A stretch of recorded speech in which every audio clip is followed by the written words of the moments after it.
여유로운 노후를 찾아주신 시청자 여러분, 반갑습니다. 세월이 흐르면 저절로 아물 상처도 있지만 영혼 깊숙이 새겨진 흉터는 평생 희미한 통증으로 남아 우리를 괴롭히곤 합니다.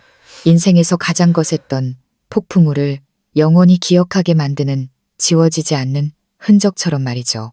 저는 한때 사랑이 식어버린 결혼이라도 아들에 대한 책임감과 그동안 쌓아온 정으로 지켜낼 수 있다고 믿었습니다. 하지만 그건 저의 어리석은 착각이었습니다. 운명의 그날 밤, 제 광대뼈가 차가운 대리석벽에 부딪히며 쩍하는 소름, 끼치는 소리를 내는 순간 저는 깨달았습니다. 새끼양의 침묵은 굶주린 늑대를 더욱 사납고 포악하게 만들 뿐이라는 것을요. 남편이라는 이름의 그 남자가 제 머리채를 끌고 어두운 창고에 쳐넣고 문을 잠가버린 바로 그 순간 저는 7살 아들에게 신호를 보냈습니다. 제발 그 사람에게 전화해달라고. 제 목숨을 건 마지막 도박이었습니다. 이 도박이 성공할 수 있을지, 실패한다면 내일 아침 저에게 태양이 다시 떠오를 수 있을지조차 알 수 없었습니다. 왼쪽 뺨에서 시작된 극심한 고통이 관자놀이까지 퍼지면서 귀가 먹먹해졌습니다. 입안 가득 비릿한 피 냄새가 창고의 퀴퀴한 곰팡이 냄새, 녹슨 쇠 냄새와 뒤섞여 숨이 턱 막혔습니다. 저는 안간힘을 쓰며 차가운 시멘트 바닥에 팔꿈치를 대고 몸을 일으키려 했지만 온몸이 부서질 듯 아파 힘이 들어가지 않았습니다. 남편 박민주는 마치 쓰레기 포대를 내던지듯 저를 이곳에 던져 넣었습니다. 핏발이 선 그의 눈은 광기로 가득 차 이성을 완전히 잃은 듯 보였습니다. 그는 철문이 닫히기 직전 이를 갈며 소리쳤습니다. 내까짓 게 뭔지 그 안에서 뼈저리게 생각해봐. 이 쓸모없는 여자야. 넌 그냥 내가 이 집에서 키우는 개나 마찬가지라고. 감히 내 체면을 깎아내릴 생각은 꿈에도 하지 마. 쾅하는 소리와 함께 자물쇠가 잠기는 소리가 들리고 그의 발소리가 점점 멀어졌습니다. 칠흑 같은 어둠 속에 저 혼자 남겨졌습니다. 체면이라 저는 씁쓸하게 웃었습니다. 그 웃음 때문에 찢어진 입가가 바늘로 찌르는 듯 아팠습니다. 그가 저에게 무자비한 분노를 쏟아낸 이유는 고작 오늘 저녁 회사 송년회에서 제가 실수로 사장님 사모님의 드레스에 와인을 쏟았기 때문이었습니다. 저는 연신 고개를 숙여 죄송하다고 사과했고 사모님 역시 괜찮다며 손을 내저으셨습니다. 하지만 남편 민준의 눈에 그것은 용서받지 못할 죄악이었습니다. 제 행동이 상사 앞에서 자신의 체면을 구겼고 그가 애써 쌓아 올린 완벽하고 배려심 깊은 아내를 둔 유능한 남편이라는 이미지를 망가뜨렸다는 것이죠. 정말이지 기가 막힐 노릇이었습니다. 지난 8년간 저는 모두가 부러워하던 동시통역사라는 직업을 포기하고 그의 성공을 위해 그림자가 되었습니다. 그가 오직 일에만 전념할 수 있도록 집안일과 육아는 물론 시댁과 친정의 대소사까지 완벽하게 챙겼습니다. 평범한 대리였던 그는 어느새 잘 나가는 건설회사의 상무자리에 올랐습니다. 고급 세단과 강남의 타워팰리스, 그가 그토록 원하던 화려한 인맥을 모두 손에 넣었죠. 그렇다면 저는 무엇을 얻었을까요? 긴 소매 오달에 감춰야만 했던 시퍼런 멍자국들. 작은 소리에도 혹시 또 매를 맞게 될까봐 두려움에 떨며 지새우던 수많은 밤. 그리고 제 아들 현우, 제 작은 천사. 아들 생각을 하자 누군가 심장을 쥐어짜는 듯 숨이 막혔습니다. 지금쯤 우리 현우가 얼마나 무서워하고 있을까요? 문틈으로 희미하게 흐느끼는 소리가 들려왔습니다. 아들이었습니다. 엄마, 괜찮아요? 문 좀 열어주세요. 무서워요. 아이의 목소리는 겁에 질려 덜덜 떨리고 있었습니다. 제 가슴은 수만 개의 바늘로 찔리는 듯 아팠습니다. 저는 문 쪽으로 기어가 귀를 바싹대고 속삭였습니다. 현우야, 괜찮아. 엄마 괜찮아. 울지 말고 방에 올라가서 자. 엄마 신경 쓰지 말고. 고통을 참으며 목소리가 떨리지 않게 하려 했지만 소용없었습니다. 강한 척할수록 눈물만 하염없이 흘러내렸습니다. 그때 밖에서 시어머니의 날카로운 목소리가 들렸습니다. 뭘 잘했다고 울어. 올길.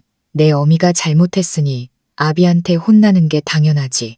여편네가 남편 말 안 들으면 벌을 받아야 하는 거야. 당장 방으로 안 올라가. 매 맞고 싶어. 현우의 발소리가 점점 멀어졌습니다. 아마도 시어머니에게 끌려간 모양입니다. 다시 끔찍한 정적이 흘렀습니다. 이 집에서 저는 완벽한 외톨이였습니다. 친어머니처럼 따랐던 시어머니는 아들의 폭력을 방관하고 오히려 부추기는 사람이었습니다. 제가 맞을 때마다 시어머니는 늘 똑같은 말을 했습니다. 남편이 화낼 땐 아내가 입을 다무는 법이야. 남자는 집안의 기둥이고 체면을 목숨처럼 생각한다고. 네가 조금만 참으면 집안이 조용하잖니.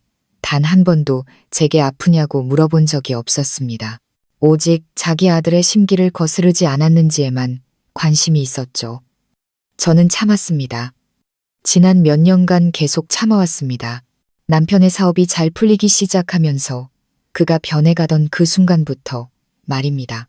그는 거칠고 가부장적으로 변해갔고 손찌검과 폭언은 날이 갈수록 심해졌습니다. 저는 아들 때문에 참았습니다. 제 아들이 부서진 가정에서 자라게 하고 싶지 않았습니다. 언젠가는 남편이 자신의 잘못을 깨닫고 예전으로 돌아오리라 희망을 버리지 않았습니다. 하지만 아니었습니다. 저의 인내는 그를 더욱 괴물로 만들 뿐이었습니다. 그리고 오늘 밤 그는 저를 때리는 것을 넘어 이 저택에서 가장 어둡고 더러운 창고에 가두기까지 했습니다. 그가 마지막 선을 넘어버린 것입니다. 더 이상은 견딜 수 없었습니다. 만약 제 스스로를 구하지 않는다면 저는 머지않아 이 집에서 서서히 죽어가게 될 것입니다. 좁은 문틈으로 복도에 희미한 불빛이 새어 들어왔습니다. 그리고 그 불빛 아래 작은 그림자가 살금살금 다시 다가오는 것이 보였습니다. 현우였습니다. 할머니 말을 듣지 않고 저를 걱정해 다시 돌아온 것입니다. 아이는 작은 두 손을 꼭 마주잡고 눈물이 그렁그렁한 동그란 눈으로 철문을 뚫어져라 쳐다보고 있었습니다. 아이는 두려워했지만 더 이상 울지는 않았습니다. 아이는 기다리고 있었습니다. 제게서 무언가를. 그 순간 제 머릿속에 무모한 결심 하나가 번개처럼 스쳤습니다. 이제 때가 되었. 단 한 번도 사용하게 될 줄은 몰랐던 마지막 방법을 쓸 때가. 저는 깊게 숨을 들이마시고 정신을 가다듬었습니다. 저는 현우가 볼 수 있도록 오른손을 문틈 가까이 가져갔습니다. 그리고 두 손가락으로 문을 가볍게 2번 잠시 멈췄다가 다시 한번 두드렸습니다. 똑똑똑. 빠르고 짧은 2번의 노크와 느린 한 번의 노크. 그것은 우리 모자만의 비밀 신호였습니다. 현우는 그 자리에 얼어붙었습니다. 아이는 문틈으로 보이는 제 손을 뚫어져라 쳐다봤습니다. 아이의 눈이 커졌습니다. 믿을 수 없다는 듯이 저는 알 수 있었습니다. 아이가 이해했다는 것을. 비 오는 어느 오후 아들과 함께 스파이 영화를 보다가 장난처럼 가르쳐 주었던 암호. 그때는 그저 놀이였지만 마음 한구석으로는 최악의 날을 대비하고 있었던 겁니다. 현우는 저를 보았습니다. 아이의 눈에는 더 이상 단순한 두려움이 아니었습니다. 이상하리만치 단호한 결의가 빛나고 있었습니다. 아이는 말없이 고개를 한번 강하게 끄덕이더니 조용히 몸을 돌려 전화기가 있는 거실을 향해 달려갔습니다. 제 심장이 미친 듯이 뛰기 시작했습니다. 과연 성공할 수 있을까? 내 아들이 그 전화번호를 정확히 기억하고 있을까? 전화기 저편에 그 사람이 과연 전화를 받을까? 만약 받는다고 해도 제 시간에 와줄 수 있을까? 수만 가지 질문이 머릿속을 헤집어 놓아 숨을 쉴 수가 없었습니다. 15분. 무슨 일이 생기면 그 사람은 15분 안에 도착할 거라고 아들에게 말해두었습니다. 저는 창고 구석에 웅크리고 앉아 무릎을 감싸 안고 초를 세기 시작했습니다. 5분, 10분.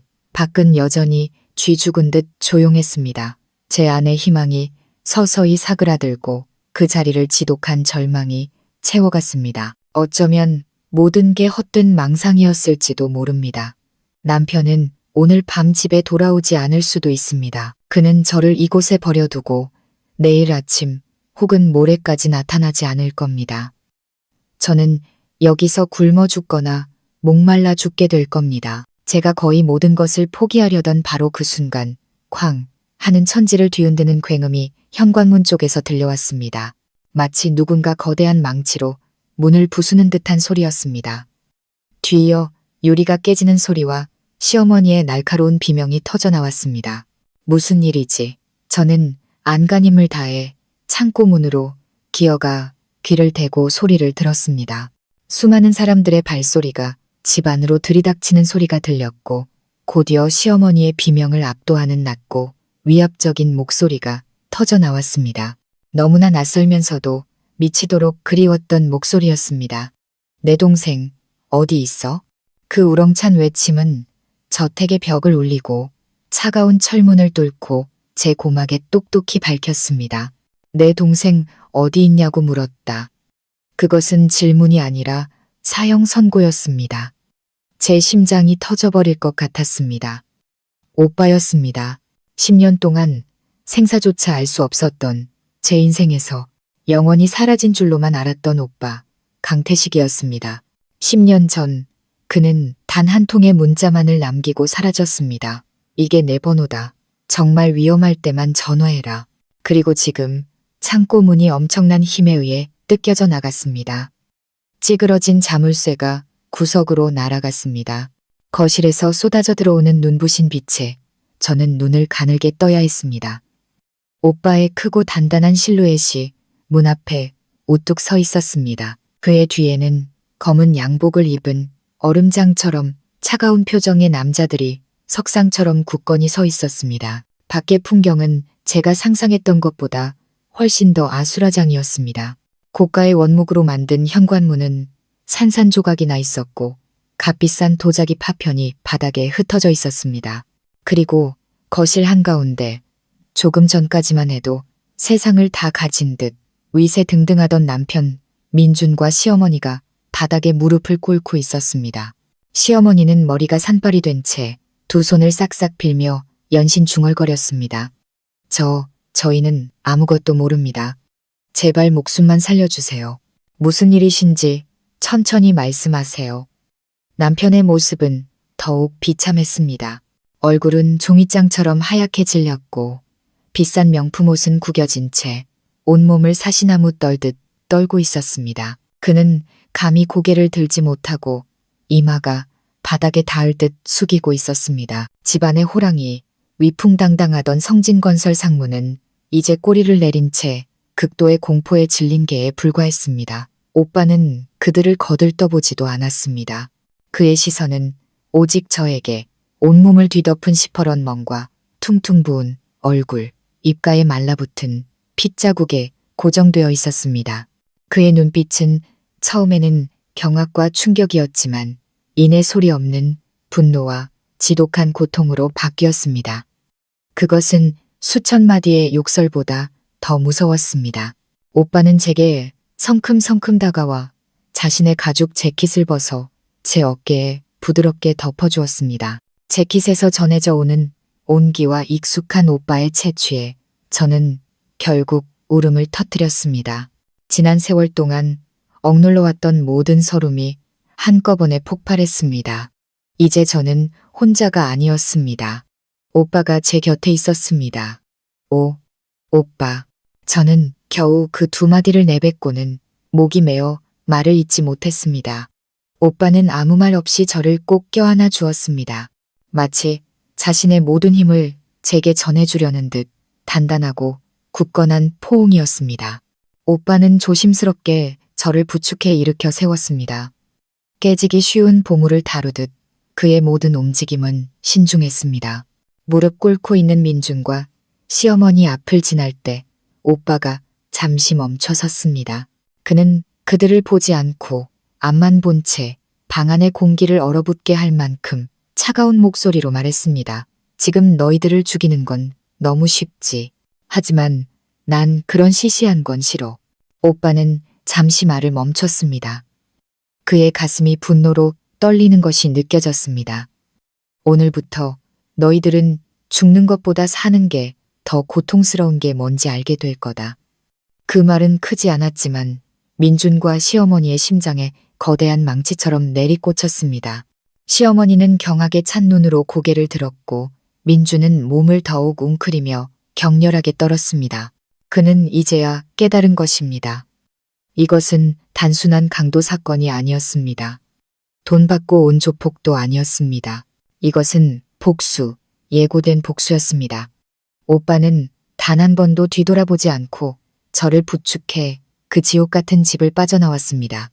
오빠의 부하들이 소리 없이 뒤를 따랐고 폐허가 된 집 안에는 민준과 시어머니만이 넋나간 채 남겨졌습니다. 문 앞에는 검은색 고급 세단이 대기하고 있었습니다. 오빠는 문을 열어 저를 조수석에 조심스럽게 앉혔습니다. 차가 움직이기 시작할 때 백미러를 통해 저택을 보았습니다. 부서진 문틈으로 새어나오는 불빛 아래 그곳은 더 이상 화려한 보금자리가 아니었습니다. 피비린내 나는 연극의 시작을 알리는 거대한 철창처럼 보였습니다. 앞으로 무슨 일이 벌어질지 오빠의 계획이 무엇인지 알 수 없었습니다. 하지만 한 가지는 확실했습니다. 제 인생의 어두운 날들은 끝났고 남편과 시어머니의 지옥은 이제부터 시작이라는 것을요. 과연 이 미스터리한 오빠의 귀환이 복이 될지, 화가 될지, 그리고 어떤 끔찍한 복수가 그들을 기다리고 있을까요? 차는 밤의 어둠을 가르며 달렸습니다. 화려하지만 차가웠던 그 동네를 뒤로하고 저는 오빠의 어깨에 머리를 기댔습니다. 아주 오랜만에 느껴보는 절대적인 안정감이었습니다. 오빠는 제게 아무것도 묻지 않고 묵묵히 운전만 했습니다. 그 침묵이 수천 마디의 위로보다 더 값지게 느껴졌습니다. 제가 마음을 추스를 시간이 필요하다는 것을 오빠는 알고 있었습니다. 차는 서울의 부촌인 평창동, 바람이 시원하게 부는 언덕 위에 고립된 듯 서 있는 또 다른 대저택 앞에 멈췄습니다. 여기가 오빠 집이야? 집은 고급스러우면서도 어딘가 비밀스러운 분위기를 풍겼습니다. 지금의 오빠처럼요. 중년의 여성이 문 앞에서 기다리고 있었습니다. 아마도 집사 같았습니다. 그녀는 오빠에게 정중히 고개를 숙여 인사하고는 저를 안으로 부축했습니다. 저택 내부는 미니멀한 스타일로 꾸며져 있었지만 모든 것이 매우 세련되고 정갈했습니다. 하지만 이상하게도 텅 빈 듯한 외로움이 느껴졌습니다. 오빠는 저를 넓은 침실로 안내하고 집사에게 따뜻한 물과 간단한 식사를 준비하라고 지시했습니다. 푹 쉬어. 내일 아침에 얘기하자. 여기선 아무도 널 해칠 수 없어. 오빠는 한결 부드러워진 목소리로 말하고는 저만의 공간을 남겨두고 방을 나갔습니다. 저는 따뜻한 욕조에 몸을 담그고 오늘 밤의 치욕을 씻어내려 애썼습니다. 하지만 몸에 남은 멍자국들은 고통스러운 기억처럼 선명했습니다. 그날 밤 저는 몇 년 만에 처음으로 악몽도 꾸지 않고 두려움에 떨지도 않고 깊은 잠을 잤습니다. 다음 날 아침 제가 눈을 떴을 때 방 안은 환한 햇살로 가득했습니다. 오빠는 거실에서 저를 기다리고 있었고 테이블 위에는 제가 좋아하는 아침 식사 메뉴들이 가득 차려져 있었습니다. 저를 본 오빠는 어젯밤 일은 묻지 않고 그저 간단한 한마디를 건넸습니다. 잘 잤어? 그 한마디에 코끝이 찡해졌습니다. 대체 얼마 만에 들어보는 다정한 관심이었을까요? 식사 후 우리는 소파에 마주 앉았습니다. 오빠는 담배에 불을 붙여 길게 한 모금 빨아들인 후 낮은 목소리로 말했습니다. 이제 전부 말해봐. 그리고 저는 모든 것을 털어놓았습니다. 저는 지난 8년간의 결혼 생활을 너무나 오랫동안 저를 짓눌러왔던 무거운 짐을 내려놓듯 쏟아냈습니다.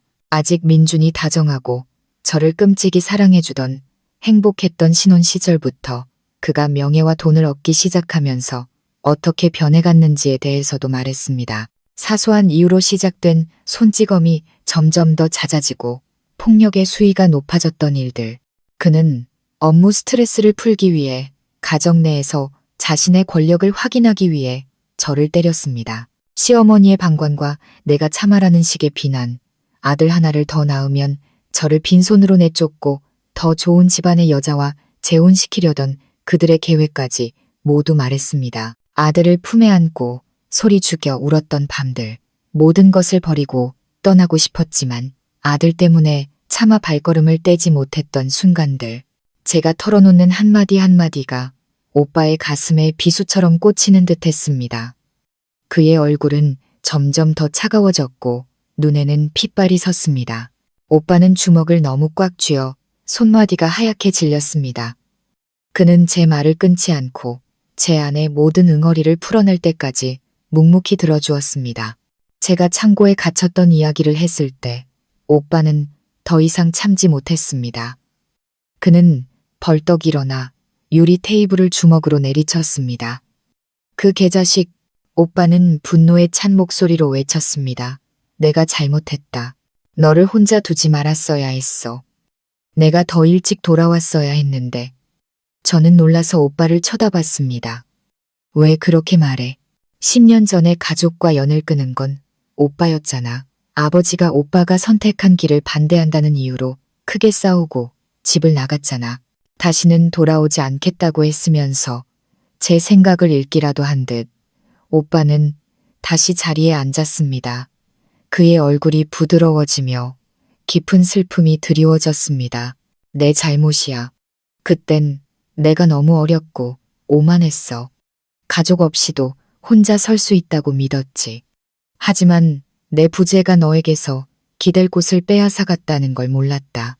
내가 곁에서 널 지켜줬어야 했는데. 오빠는 지난 10년간의 삶에 대해 이야기해 주었습니다.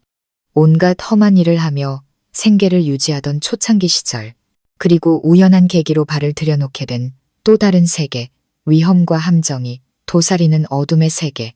오빠는 특유의 영리함과 대담함으로 자신만의 입지를 다져나갔고 많은 이들이 두려워하는 거물이 되었습니다.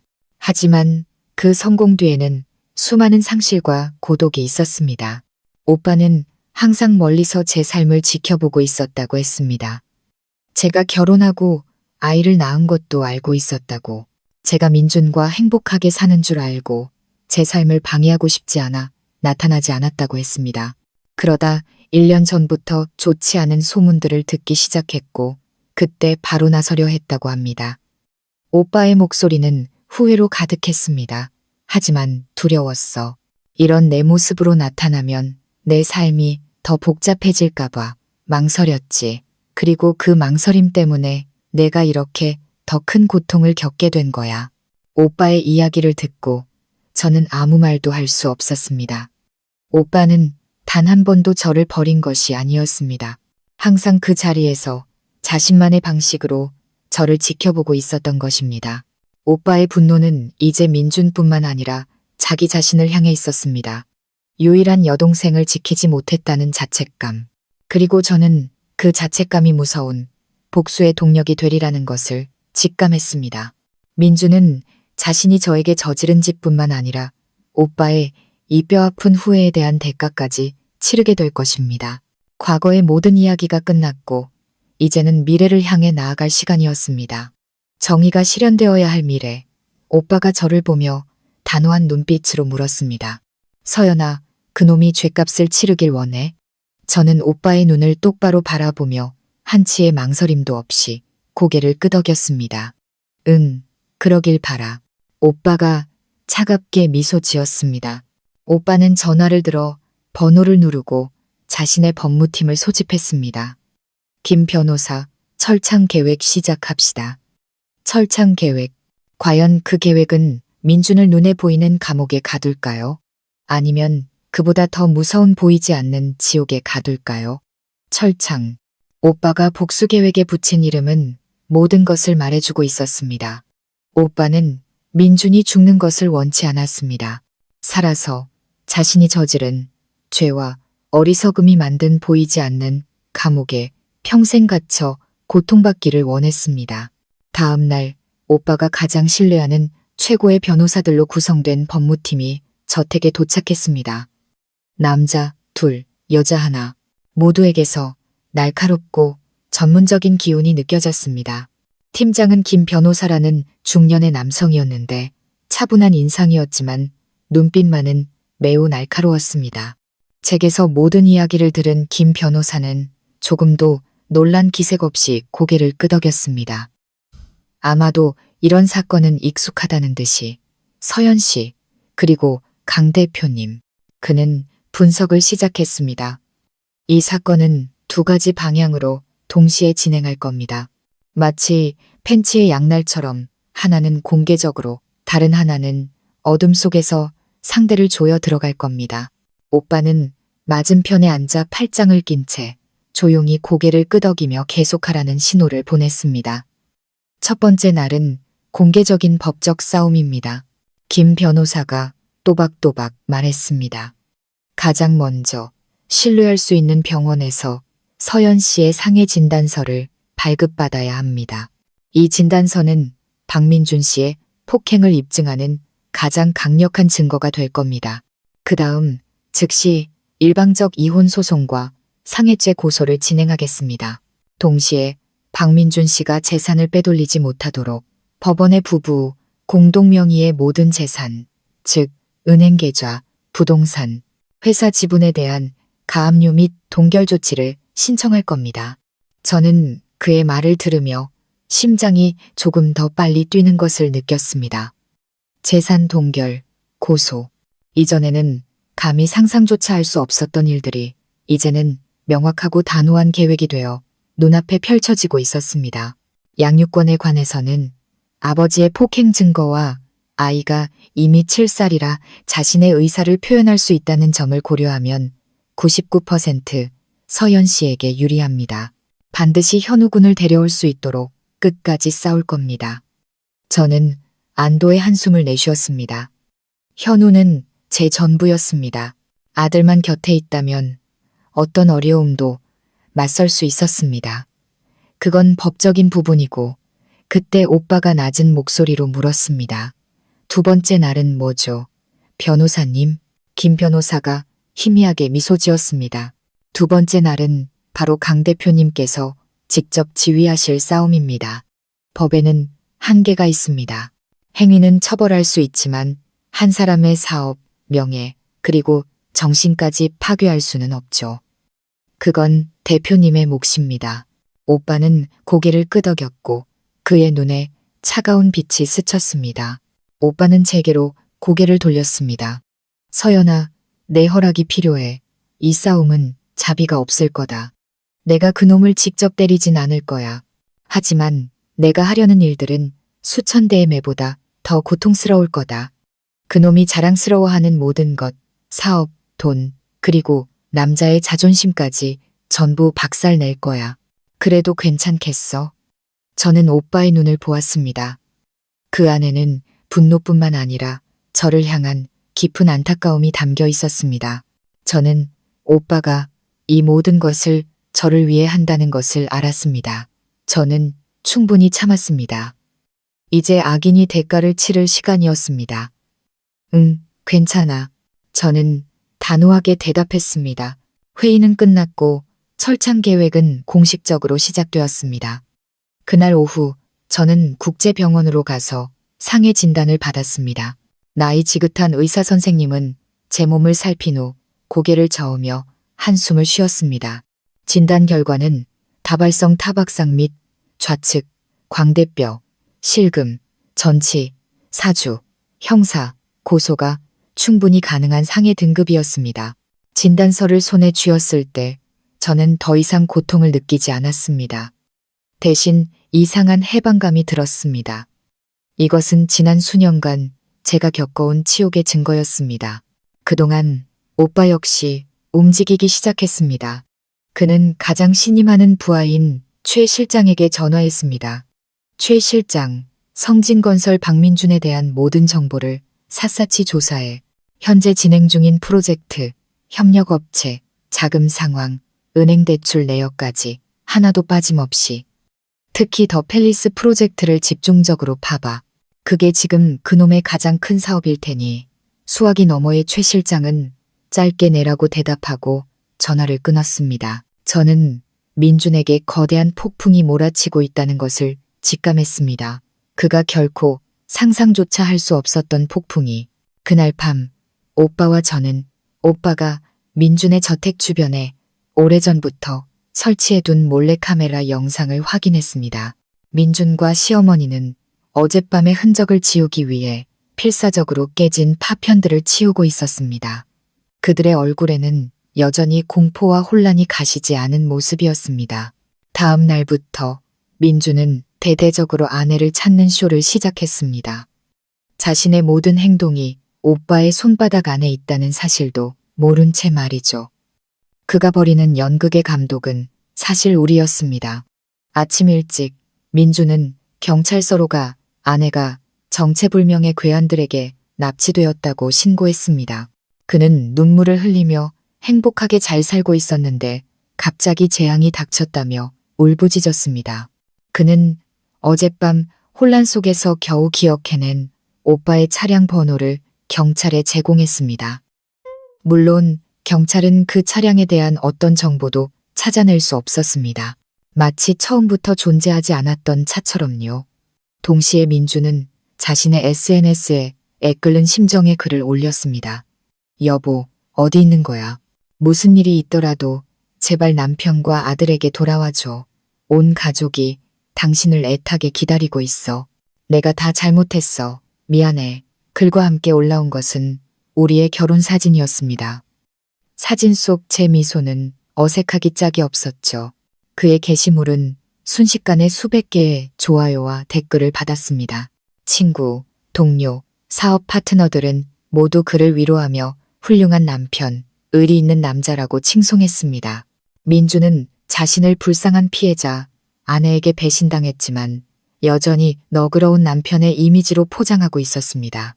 그는 제가 외부에 복잡한 남녀 관계가 있으며 이번 납치 사건은 제 애인이 우리 가정을 파탄내기 위해 벌인 짓일 수 있다는 식으로 교묘하게 암시했습니다. 그는 여론의 압박을 이용해 제가 다시 나타났을 때 저를 파렴치한 죄인, 부정한 아내로 낙인 찍으려 했습니다. 저는 오빠의 집에서 저를 향한 욕설과 비난이 담긴 댓글들을 하나하나 읽어내려갔습니다. 마음이 차갑게 식어갔습니다. 인간은 참으로 무서운 존재였습니다. 그 뒤에 숨겨진 진실은 알려고도 하지 않은 채 이렇게 정교하게 짜인 연극을 쉽게 믿어버리니까요. 마음 아파 오빠가 따뜻한 차를 건네며 물었습니다. 저는 고개를 저으며 희미하게 웃었습니다. 아니, 그냥 우스워. 저렇게 높이 날아오를수록 떨어질 때 더 아플 테니까. 오빠는 만족스럽게 고개를 끄덕였습니다. 맞아. 마음껏 날개 놔두자. 높이 날수록 추락했을 때 뼛속까지 부서질 테니. 민준이 자신의 연극에 몰두하는 동안 우리의 법적인 팬츠는 서서히 조여지기 시작했습니다. 김 변호사는 공식적으로 법원에 고소장과 재산 동결 신청서를 제출했습니다. 불과 이틀 후 민주는 법원으로부터 소환장을 받았습니다. 소환장을 손에 든 그는 그대로 얼어붙었습니다. 자신이 애타게 찾고 있던 아내가 바로 자신을 법정에 세운 장본인이라는 사실을 그는 상상조차 하지 못했던 것입니다. 이 충격으로 그의 연극은 잠시 방향을 잃었습니다. 그는 서둘러 아내를 찾는 게시물을 삭제했고 그 대신 의심스러운 침묵을 지켰습니다. 그는 국내 최고의 로펌들을 찾아다니며 반격할 방법을 모색하기 시작했습니다. 이것이 더 이상 단순한 가정 불화가 아니라 자신의 모든 것을 잃을 수도 있는 생존 싸움이라는 것을 깨달은 것입니다. 그날 밤 민준의 집에 설치된 몰래카메라에 그와 시어머니가 격렬하게 다투는 장면이 포착되었습니다. 시어머니가 소리쳤습니다. 거봐, 내가 뭘 했어. 배운 년들은 다루기 힘들다고 했지. 왜 애를 때려가지고 일을 이 지경으로 만들어. 이제 어쩔 거야. 이혼하자고 재산 나누자고 하잖아. 내 회사, 이 집, 전현한테 반이나 떼줘야 할 판이라고. 민준도 지지 않고 소리쳤습니다. 어머니가 뭘 아세요.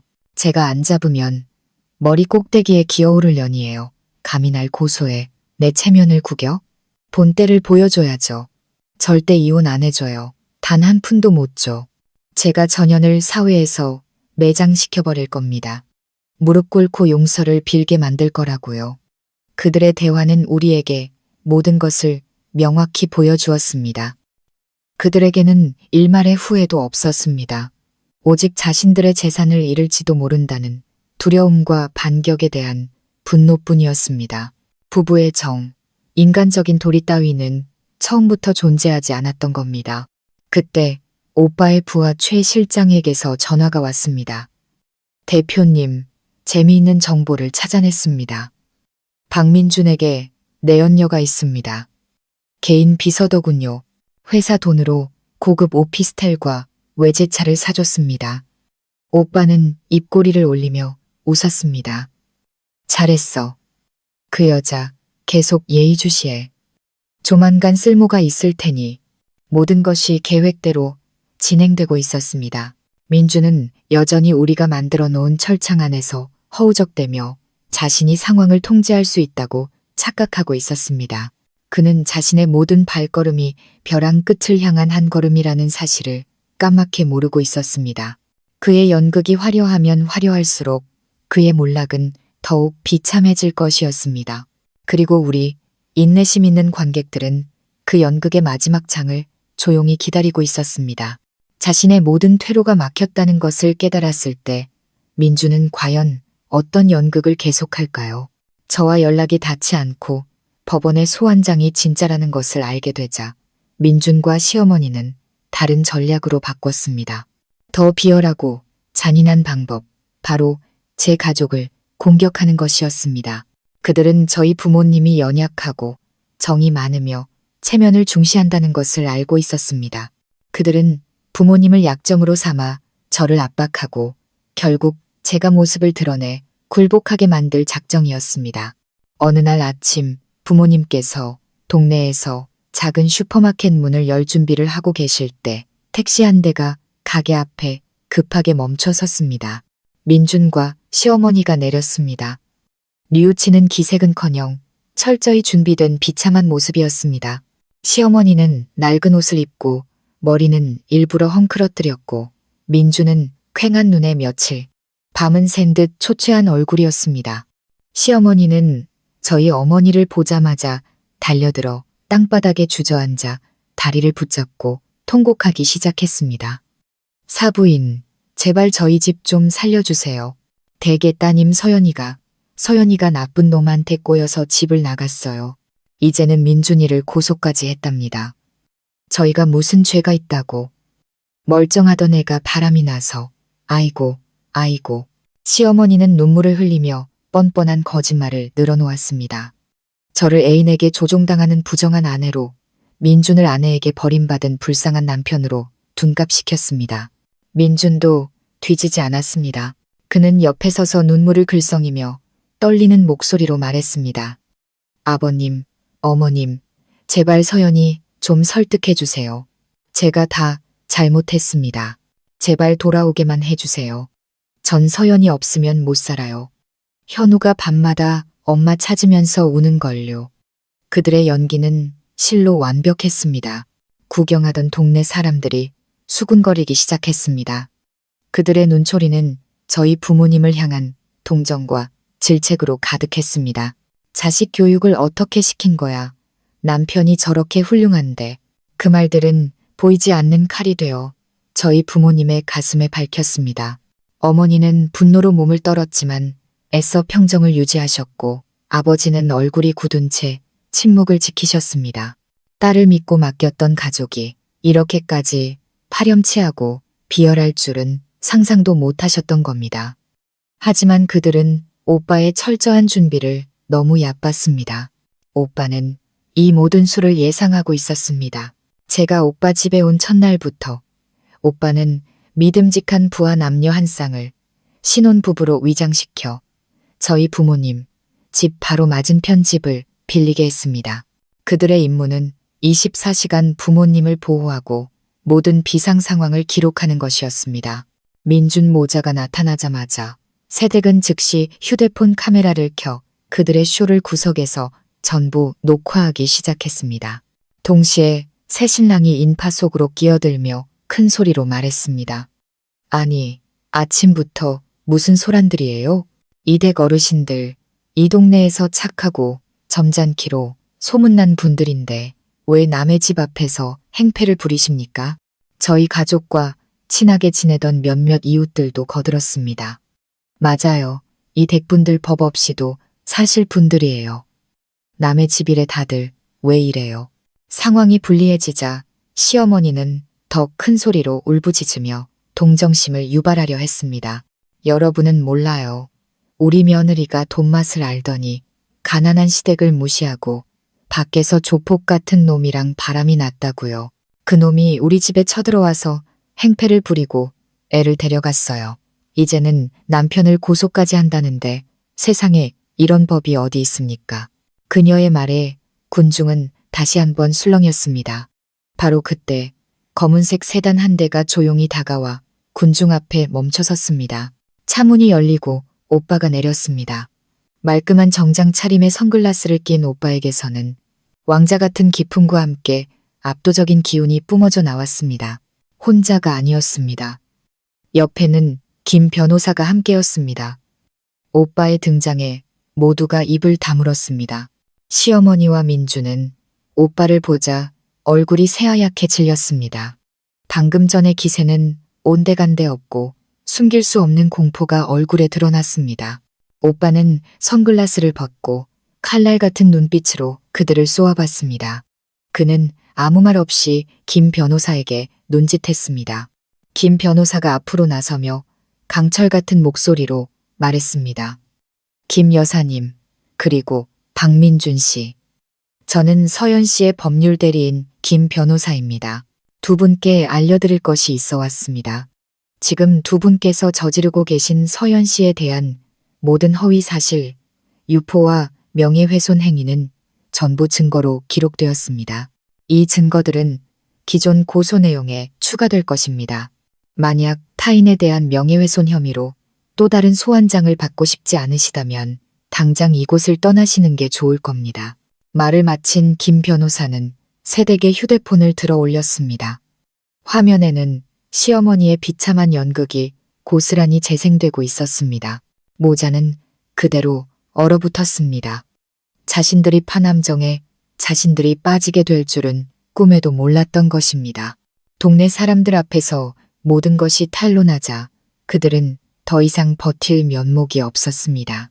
시어머니는 알아들을 수 없는 욕설을 중얼거리더니 민준의 부축을 받으며 이웃들의 수군거림과 경멸의 눈초리를 뒤로 한 채 허둥지둥 택시를 타고 도망쳤습니다.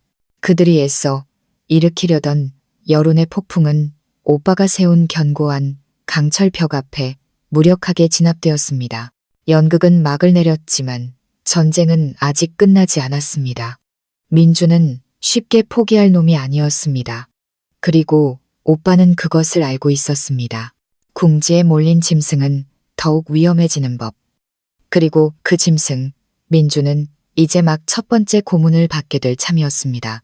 부모님 집 앞에서 벌인 연극이 처참하게 실패한 후 민준과 시어머니는 한동안 조용했습니다.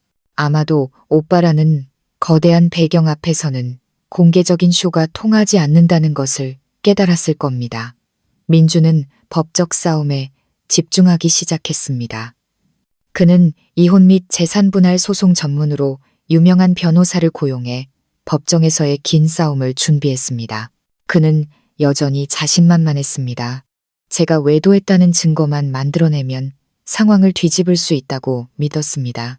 자신이 이룬 사업과 부는 절대 무너지지 않을 것이라 확신했습니다. 하지만 민주는 틀렸습니다. 그가 법적인 팬치에 정신이 팔린 사이 오빠의 어둠 속 팬치가 느리고 잔인하게 조여오고 있었습니다. 고양이와 쥐의 놀이가 본격적으로 시작된 것입니다. 첫 번째 공격은 민준이 가장 자랑스러워하는 것, 성진건설을 향했습니다. 오빠는 모습을 드러내지 않았습니다. 유령처럼 뒤에서 모든 것을 조종했습니다. 먼저 민준의 오랜 사업 파트너이자 절친한 형님이었던 국내 최대 건자재 회사 대표가 갑자기 전화를 걸어 더 팰리스 프로젝트에 납품하기로 한 수십억 원짜리 철근 계약을 취소했습니다. 그가 된 이유는 애매모호했습니다. 미안하네, 박상무. 우리 쪽에 갑자기 물량 확보에 문제가 생겨서 말이야. 도저히 납기일을 맞출 수가 없게 됐네. 다른 업체를 알아보게. 민주는 그대로 얼어붙었습니다. 이미 계약까지 끝내고 납품 날짜만 기다리던 계약이었습니다. 이 시점에서의 계약 파기는 프로젝트의 심장에 칼을 꽂는 것과 같았습니다. 철근이 없으면 모든 공사가 중단되고 손해는 걷잡을 수 없이 불어날 것이었습니다. 민주는 미친 듯이 다른 공급업체에 전화를 돌렸지만 돌아오는 대답은 모두 거절이었습니다. 재고가 없다, 가격 변동이 심해 견적을 낼 수 없다 등 이유는 제각각이었습니다. 단 하루아침에 성진건설에 공급될 모든 철근이 대한민국에서 증발해버린 것 같았습니다. 민주는 원인을 찾기 위해 혈안이 되었습니다. 그는 몰랐습니다. 바로 전날 밤 오빠가 그 건자재 회사 대표와 조용한 저녁 식사를 했다는 사실을. 오빠는 협박도 강요도 하지 않았습니다. 그저 서류 봉투 하나를 테이블 위에 올려놓았을 뿐입니다. 그 안에는 그 대표의 탈세와 과거 일부 공사에서의 불량 자재 사용 증거가 담겨 있었습니다. 오빠는 조용히 말했습니다. 제가 사장님을 어렵게 만들고 싶진 않습니다. 하지만 제 동생이 억울한 일을 당하는 건 볼 수가 없군요. 현명한 분이시니 어떻게 해야 할지 아실 거라 믿습니다. 대표는 식은땀을 흘렸고 다음날 민준과의 계약은 휴지 조각이 되었습니다. 그것으로 끝나지 않았습니다. 민준의 악몽은 계속되었습니다. 더 팰리스 프로젝트의 주거래 은행인 VCB 은행에서 갑자기 프로젝트 전체에 대한 재심사를 요구하며 추가 대출을 잠정 중단한다는 통보를 보내왔습니다. 그들이 내세운 이유는 프로젝트의 설계 및 시공 품질에 심각한 결함이 있다는 익명의 제보가 접수되었다는 것이었습니다. 민주는 불 위에 앉은 심정이었습니다. 이 대출은 회사의 생명줄이었습니다. 대출이 막히면 직원들 월급도 하청업체 대금도 지불할 수 없었습니다. 부도의 위기가 눈앞에 아른거렸습니다. 그는 몰랐습니다. 그의 대출 서류를 직접 처리하는 VCB 은행 지점장에게 오빠의 부하들이 관리하는 불법 도박장에서 거액의 빚을 진 아들이 있었다는 사실을. 오빠는 지점장이 아들의 빚을 해결하도록 도와주었고 그 대가로 지점장은 아주 작은 부탁 하나만 들어주면 되었습니다. 성진건설의 서류를 조금 더 꼼꼼하게 재검토하는 것. 회사는 흔들리기 시작했고 주주들은 불안해했습니다. 회사 내부는 술렁였고 건설업계에서 민준의 평판은 바닥으로 곤두박질 쳤습니다. 모두가 부러워하던 젊고 유능한 상무에서 하루아침에 침몰 위기에 놓인 배의 선장이 된 것입니다. 민준은 무슨 일이 벌어지고 있는지 이해할 수 없었습니다. 그저 보이지 않는 거대한 손이 자신의 목을 조르고 자신이 애써 쌓아 올린 모든 것을 파괴하고 있다는 느낌만 받을 뿐이었습니다. 그는 신경질적이고 의심 많게 변해 주변의 모든 직원에게 화풀이를 했습니다. 그는 바싹 말라갔고 눈에는 항상 피로와 불안이 가득했습니다. 저는 오빠를 통해 이 모든 상황을 전해 들었습니다. 마음속 깊은 곳에서 통쾌함이 느껴졌습니다. 이것은 시작에 불과했습니다. 경제적인 타격일 뿐 그가 앞으로 겪게 될 고통은 상상 이상일 것이었습니다.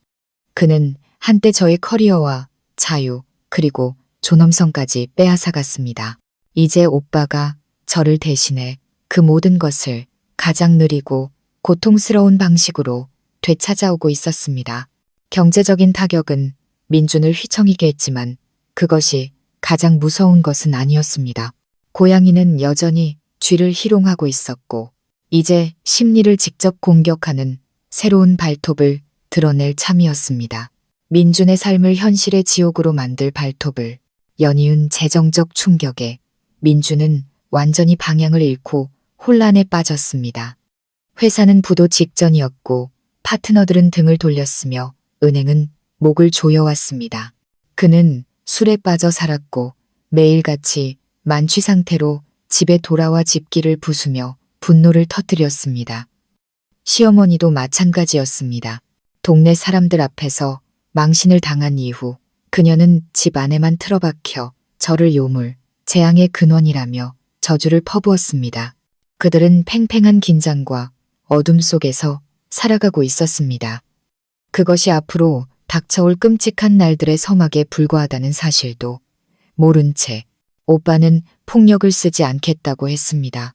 대신 공포를 이용해 민준을 파괴하겠다고 했죠.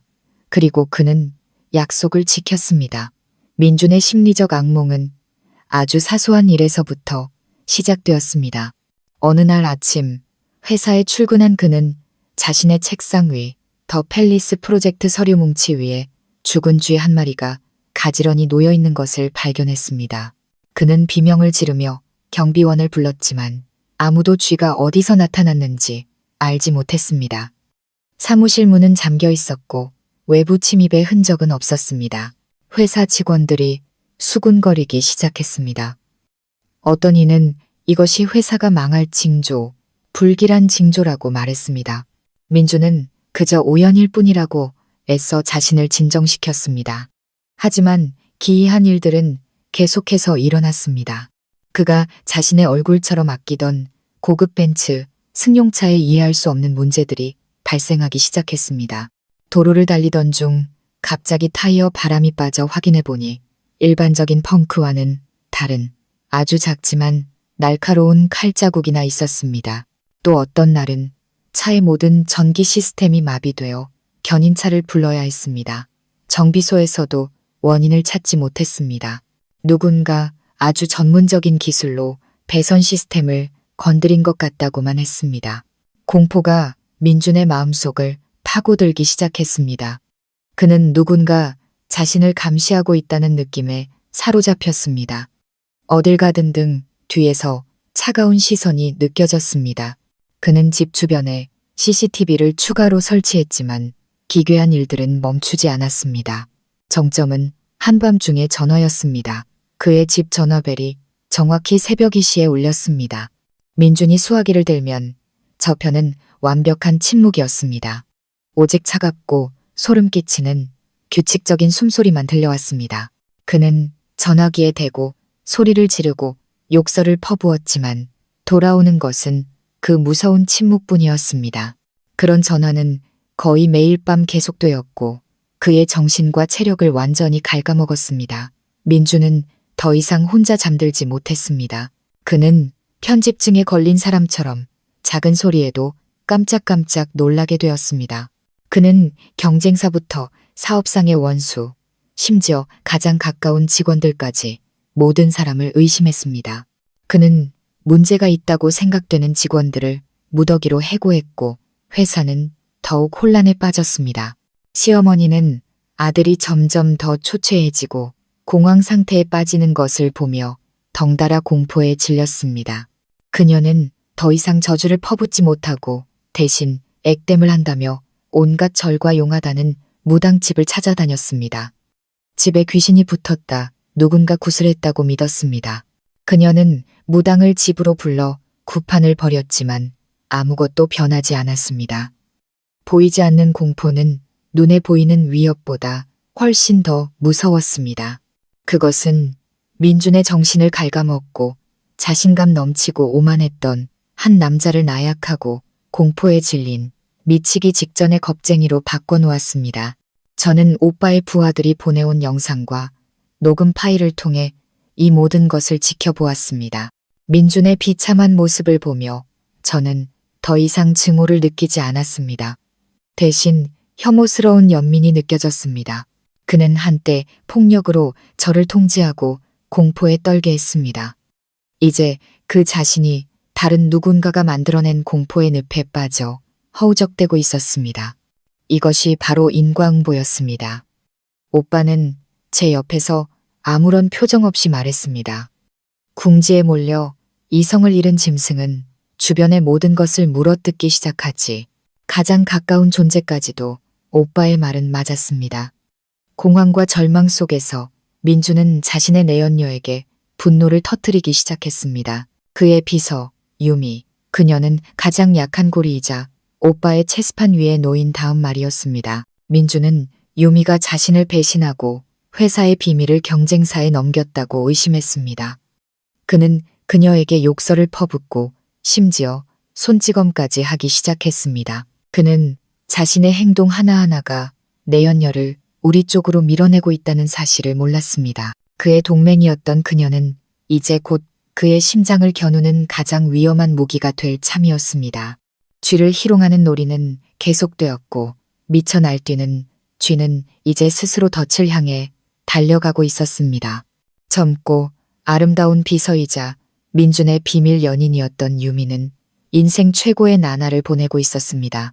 강남의 고급 오피스텔, 최신형 외제차, 그리고 두둑한 은행 잔고. 모든 것이 민준이 제공한 것이었습니다. 그녀는 자신이 기댈 큰 나무를 찾았다고 생각했습니다.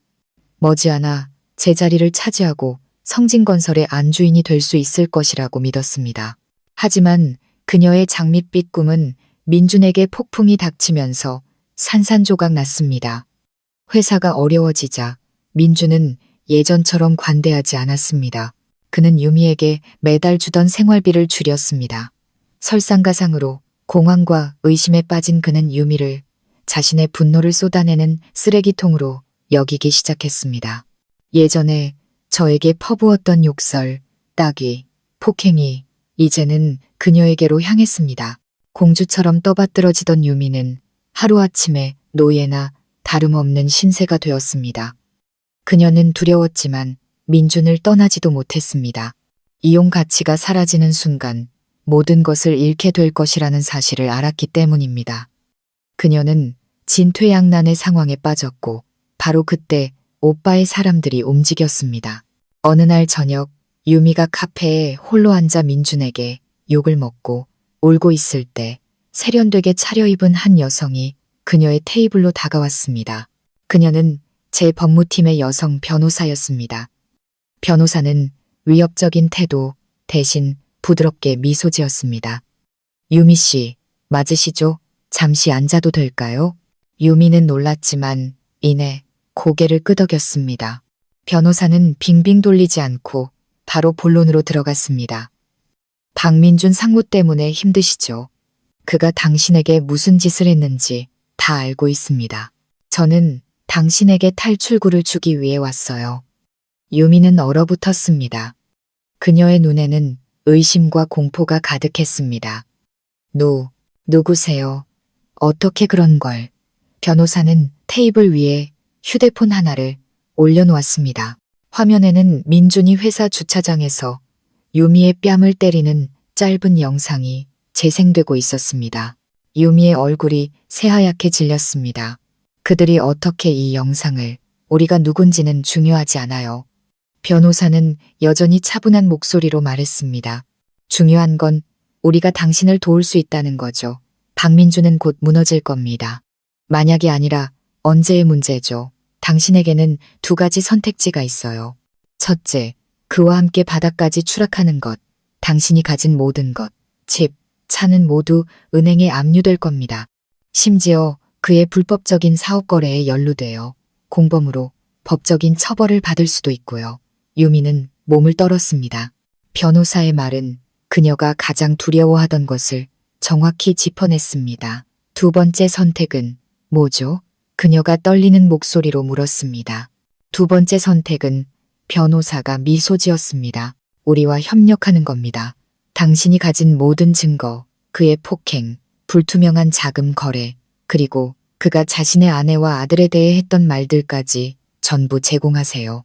그 대가로 우리는 당신이 다른 곳에서 새로운 삶을 시작할 수 있는 충분한 돈을 드리겠습니다. 그리고 가장 중요한 것, 당신의 안전을 절대적으로 보장하죠. 다시는 누구도 당신을 괴롭히지 못할 겁니다. 변호사는 유미 쪽으로 은행카드 하나를 밀었습니다. 이 안에 5억 원이 들어있어요. 계약금이라고 생각하세요. 모든 일이 끝나면 이 금액의 4배를 더 받게 될 겁니다. 잘 생각해요. 당신의 미래는 당신 손에 달려 있어요. 말을 마친 변호사는 작은 휴대폰 하나를 남겨두고 일어섰습니다. 이건 안전한 전화기예요. 결정이 서면 이 안에 저장된 유일한 번호로 전화하세요. 유미는 테이블 위에 은행 카드와 휴대폰을 멍하니 바라보며 그 자리에 못 박힌 듯 앉아 있었습니다. 그녀는 바보가 아니었습니다. 이것이 도박이라는 것을, 하지만 자신의 인생을 구원할 유일한 도박이라는 것을 알았습니다. 사랑. 그녀와 민준 사이에 사랑 같은 건 존재하지 않았습니다. 그저 이익의 교환이었을 뿐.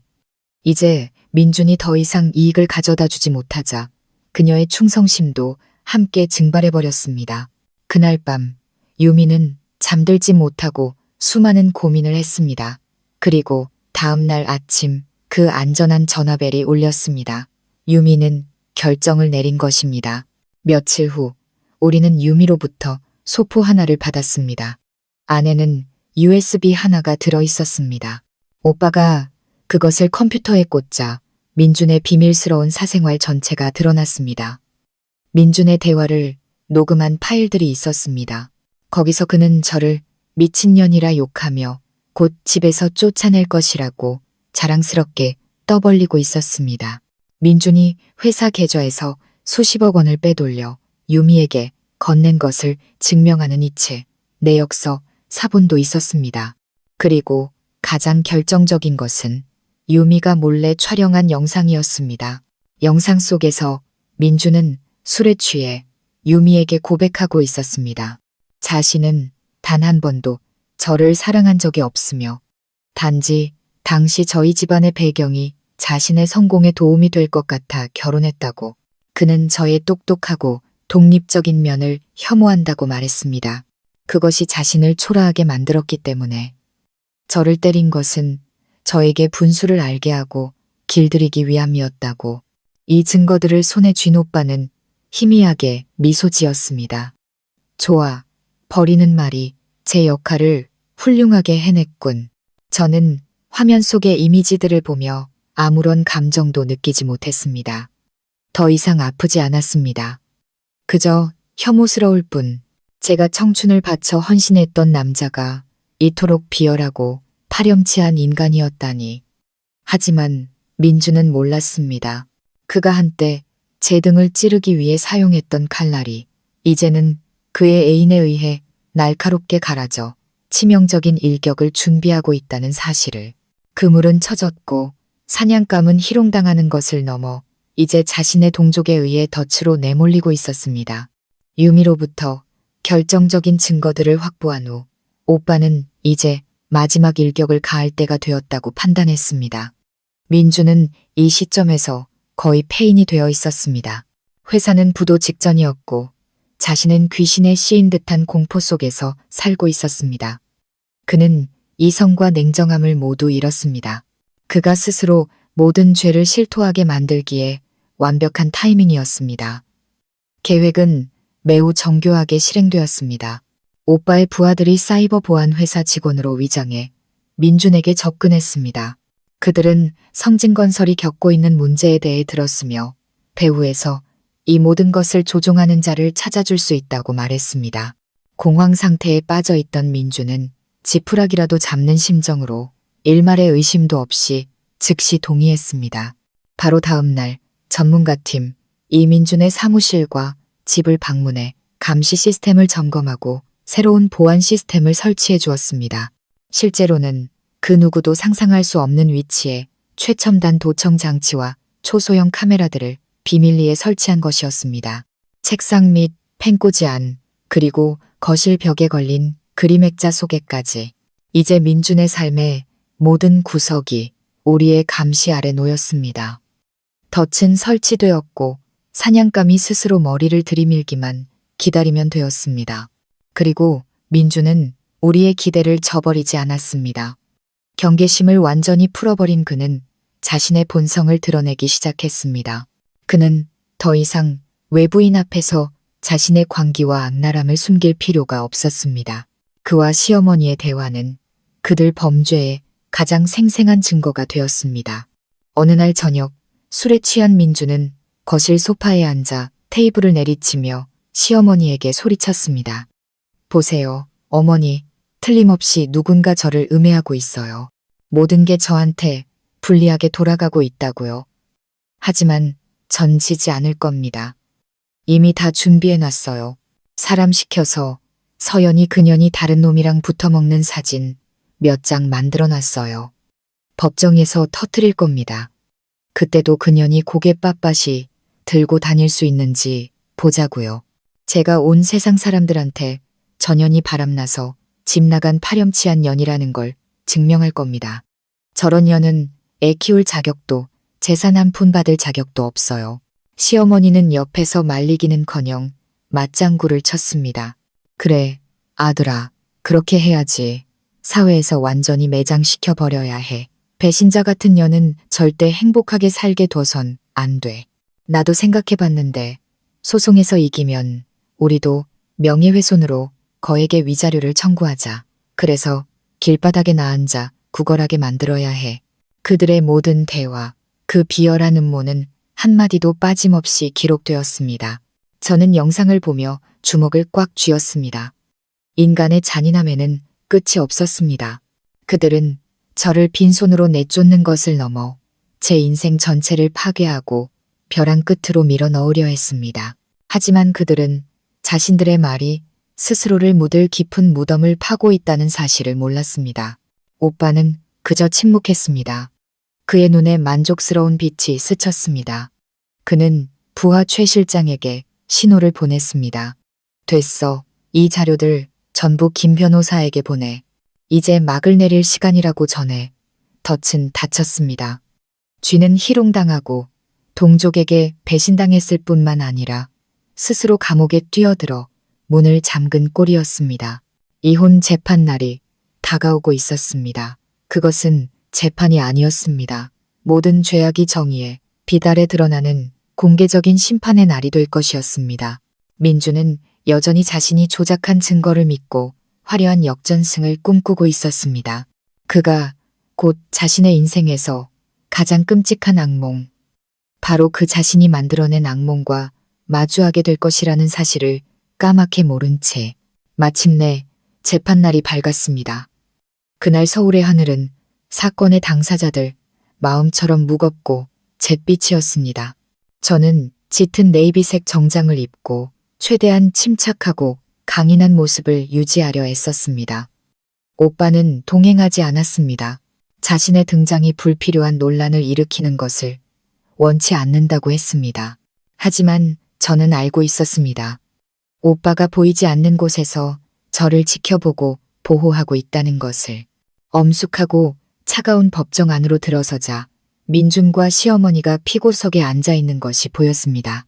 민준은 훨씬 더 마르고 초췌해 보였지만 저를 보는 그의 눈에는 여전히 증오와 함께 이해할 수 없는 자신감이 서려 있었습니다. 시어머니는 옆에서 비통한 표정을 지으며 연신 손수건으로 눈가를 훔쳤습니다. 그들은 마지막 순간까지 연기하고 있었습니다.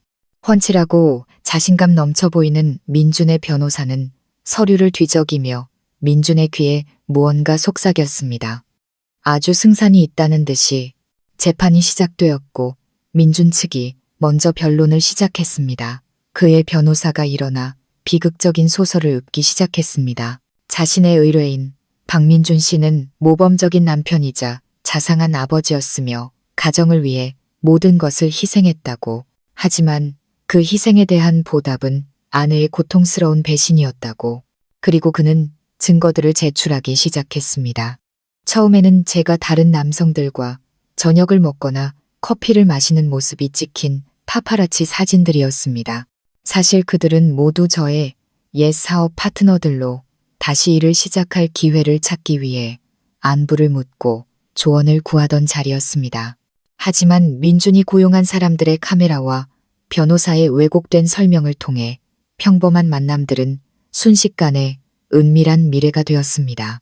앞권은 조잡하게 포토샵된 몇 장의 사진이었습니다. 제 얼굴을 다른 여성의 몸에 합성하여 낯선 남자와 선정적인 포즈를 취하고 있는 사진.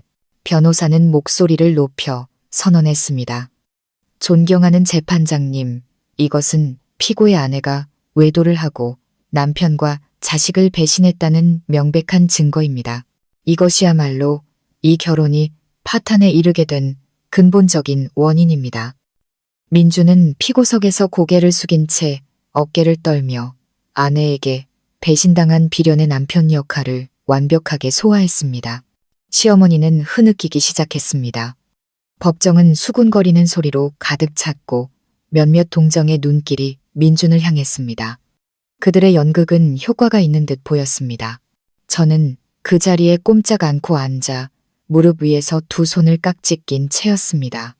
제 마음은 고요한 호수와 같았습니다. 저는 그들의 연기를 싸구려 막장 드라마를 보듯 지켜보았습니다. 제 옆에 김 변호사는 표정 변화 하나 없이 앉아 있었습니다. 그는 제게 진정하라는 듯 가볍게 고개를 끄덕여 보였습니다. 민준 측의 변론이 끝나고 우리 차례가 되었습니다. 김 변호사는 과장된 상대 변호사와는 정반대로 품위 있는 태도로 일어섰습니다. 그는 성급하게 저열한 비방에 반박하는 대신 재판부를 향해 서류철 하나를 정중하게 제출했습니다. 존경하는 재판장님, 다른 문제에 앞서 이 결혼이 회복 불가능한 상태에 이르게 된 진짜 원인을 먼저 명확히 하고자 합니다. 그는 헛기침을 한 번 하고는 단호한 목소리로 말을 이었습니다. 그 원인은 바로 가정폭력입니다. 그는 제 상해 진단서를 법정에 제출했습니다. 상해 등급 4주. 법정은 다시 한번 술렁였습니다. 재판장은 진단서를 살펴본 후 얼굴이 엄격하게 굳어졌습니다. 그는 민준을 신문하는 듯한 눈빛으로 쳐다봤습니다. 민준의 변호사가 즉시 일어나 반박했습니다. 존경하는 재판장님, 이것은 명백한 무고입니다. 이 상처들은 원고가 스스로 자해를 했거나 혹은 넘어져서 생겼을 수도 있습니다. 제 의뢰인이 폭력을 행사했다는 증거는 어디에도 없습니다. 민준도 억울하다는 표정으로 고개를 연신 끄덕였습니다. 저는 아내를 때린 적이 없습니다. 재판장님, 저는 아내를 무척 사랑합니다. 김 변호사가 희미하게 미소 지었습니다. 그러십니까? 그렇다면 다음 증거들을 함께 보시죠. 그는 법원 서기에게 신호를 보냈습니다. 법정의 대형 스크린이 켜졌습니다. 하지만 화면에 나타난 것은 민준이 두려워하던 그런 것들이 아니었습니다. 이것은 서막에 불과했습니다. 진짜 전쟁, 결정적인 일격은 아직 남아 있었습니다. 민준은 자신이 준비된 덫 안으로 스스로 걸어 들어가고 있다는 사실을, 그리고 그의 모든 부인이 자신의 몰락을 더욱 비참하게 만들 뿐이라는 것을 아직 모르고 있었습니다. 대형 스크린이 밝아지고 가장 먼저 나타난 것은 민준의 개인 계좌와 성진건설법인 계좌의 은행거래 내역서였습니다. 김 변호사는 레이저 포인터로 화면의 숫자들을 가리키며 그의 목소리가 법정 전체에 명확하고 단호하게 울려 퍼졌습니다. 존경하는 재판장님, 보시는 바와 같이 지난 3년간 수억 원에 달하는 거액의 자금이 회사 계좌에서 황유미라는 개인의 계좌로 꾸준히 이체되었습니다. 그리고 이것은, 그는 다음 슬라이드로 넘겼습니다. 성진건설에서 황유미 씨의 직책은 상무비서이며 월급은 150만 원이라는 근로계약서입니다. 여기서 질문이 생깁니다. 월급 150만 원의 비서가 어떻게 회사로부터 이렇게 거액의 돈을 정기적으로 받을 수 있었을까요? 이것이 단순한 회사 자금 횡령일까요? 아니면 그보다 더 은밀한 관계가 있었던 걸까요? 민준의 얼굴이 하얗게 질렸습니다. 그는 자신의 비밀스러운 관계가 이렇게까지 상세하고 명확하게 드러날 줄은 상상도 못했습니다. 그의 변호사가 허둥지둥 일어나 더듬거렸습니다. 재판장님, 이것은 업무상 필요한 가불금이나 대외 활동비일 수 있습니다. 제 의뢰인은 결백합니다. 김 변호사가 비웃었습니다. 대외 활동비요. 그렇다면 그 대외 활동비가 어디에 쓰였는지 한번 보시죠. 화면이 다시 바뀌었습니다. 이번에는 강남의 고급 오피스텔 매매 계약서와 고급 외제차 등록증 사진이었습니다. 두 자산 모두 황유미의 명의로 되어 있었습니다. 5억 원짜리 오피스텔과 2억 원에 가까운 차. 아무리 생각해도 이렇게 거액의 대외 활동비는 존재할 수 없을 것 같습니다. 존경하는 재판장님, 이것은 박민준 씨가 외도를 했을 뿐만 아니라 상무라는 직위를 이용해 회사의 자산, 즉 부부 공동의 재산을 횡령하여 내연녀에게 상납했다는 명백한 증거입니다. 법정의 공기가 무겁게 가라앉았습니다. 모든 시선이 이제 민준에게로 향했습니다. 더 이상 동정이 아닌 경멸과 혐오의 눈빛이었습니다. 방청석에 앉아있던 시어머니의 얼굴은 파랗게 질려 있었습니다. 아들에게 다른 여자가 있다는 것은 알았지만 이렇게까지 무모하고 어리석게 돈을 썼을 줄은 몰랐던 것입니다. 충실하고 비련한 남편이라는 연극의 막은 무참히 찢겨나갔습니다. 하지만 이게 전부가 아니었습니다. 김 변호사는 다음 공격을 이어갔습니다. 존경하는 재판장님, 이 관계를 더욱 명확히 하기 위해 증인을 신청합니다. 법정 문이 열리고 유미가 들어섰습니다. 그녀는 단정한 오피스룩 차림이었고 얼굴에는 긴장한 기색이 역력했지만 눈빛만은 단호했습니다. 그녀의 등장은 법정 한가운데 터진 폭탄과도 같았습니다. 민주는 벌떡 일어나 유미를 손가락질하며 더듬거렸습니다. 네, 네가 왜 여기에? 누가 너더러 오라고 했어? 재판장이 망치를 강하게 내리치며 민준에게 정숙을 명령했습니다. 유미는 증인석에 서서 떨리지만 모두가 들을 수 있는 목소리로 진술을 시작했습니다. 그녀는 민준과의 관계를 처음부터 끝까지 모두 털어놓았습니다. 민준에게 구타당하고 폭언을 들었던 일, 민준이 보냈던 달콤한 메시지들, 그 안에는 곧 아내와 이혼하고 자신과 결혼하겠다는 약속까지 포함되어 있었습니다. 그녀는 민준이 어떻게 회사 돈을 빼돌렸는지, 저에 대해 어떤 험담을 했는지 모두 폭로했습니다. 그녀의 말 한마디 한마디가 비수가 되어 민준의 심장에 밝혔습니다. 그는 의자에 주저앉아 두 손으로 머리를 감싸쥔 채 아무도 쳐다보지 못했습니다. 그의 연극은 완전히 막을 내렸습니다. 이쯤 되자 민준의 변호사는 더 이상 변호할 말을 찾지 못했습니다. 모든 증거는 너무나 명백했고 모든 거짓말은 탄로났습니다. 그는 그저 이마에 땀을 닦으며 무력한 표정으로 서 있을 뿐이었습니다. 재판은 잠시 휴정되었고 재판부가 합의에 들어갔습니다. 민주는 석상처럼 굳어 앉아 있었습니다. 시어머니는 아들에게 달려가 흔들며 울부짖었습니다. 세상에 어쩌다 일이 이렇게 됐니? 아가, 말 좀 해봐. 왜? 하지만 민주는 대답이 없었습니다. 그는 자신이 졌다는 것을, 아주 치욕적으로 졌다는 것을 알았습니다. 그는 이미지와 명예를 잃었고 곧 자신의 모든 재산을 잃게 될 것이었습니다. 하지만 그에게는 아직 마지막 희망의 불씨가 남아 있었습니다. 제가 외도했다는 조작된 증거들.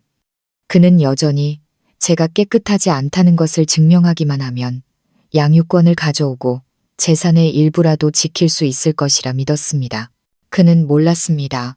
자신을 지옥의 가장 밑바닥으로 떨어뜨릴 진짜 파멸의 일격이 아직 남아있다는 사실을. 휴정 시간이 끝나고 재판은 극도의 긴장감 속에서 재개되었습니다. 민주는 약간의 기운을 차린 듯 보였습니다. 아마도 절망이 무모함으로 변한 것이겠지요. 그는 마지막 도박을 걸기로 결심했습니다. 그의 변호사가 애써 자신감 있는 표정을 지으며 일어섰습니다. 존경하는 재판장님, 원고 측이 제시한 것들은 모두 여론을 호도하기 위한 수단에 불과합니다. 이 사건의 핵심은 원고의 부정행위입니다. 저희는 기존의 입장을 고수하며 저희가 제출한 외도 증거들을 재판부께서 신중히 검토해 주시길 요청하는 바입니다. 그는 여전히 조작된 사진들에 매달리며 상황을 반전시킬 수 있다는 헛된 희망을 품고 있었습니다. 법정의 모든 시선이 다시 우리를 향했습니다. 김 변호사가 어떻게 반격할지 모두가 숨죽여 지켜보았습니다. 하지만 이번에 김 변호사는 아무 말도 하지 않았습니다. 그는 그저 법원 서기에게 신호를 보냈고 대형 스크린이 다시 한번 켜졌습니다.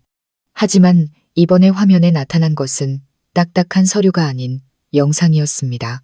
민준의 저택 거실 전체를 조망하는 천장 각도에서 몰래 촬영된 영상. 영상이 시작되자 술과 분노로 얼굴이 시뻘개진 민준이 소파에 앉아있는 모습이 나타났습니다. 맞은편에는 시어머니가 앉아 있었고 민준의 분노에 찬 목소리가 울려 퍼졌습니다.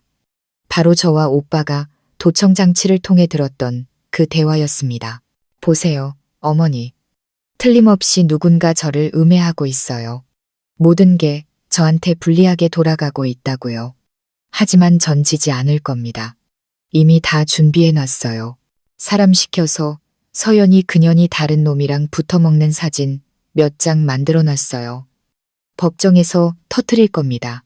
그때도 그년이 고개 빳빳이 들고 다닐 수 있는지 보자고요.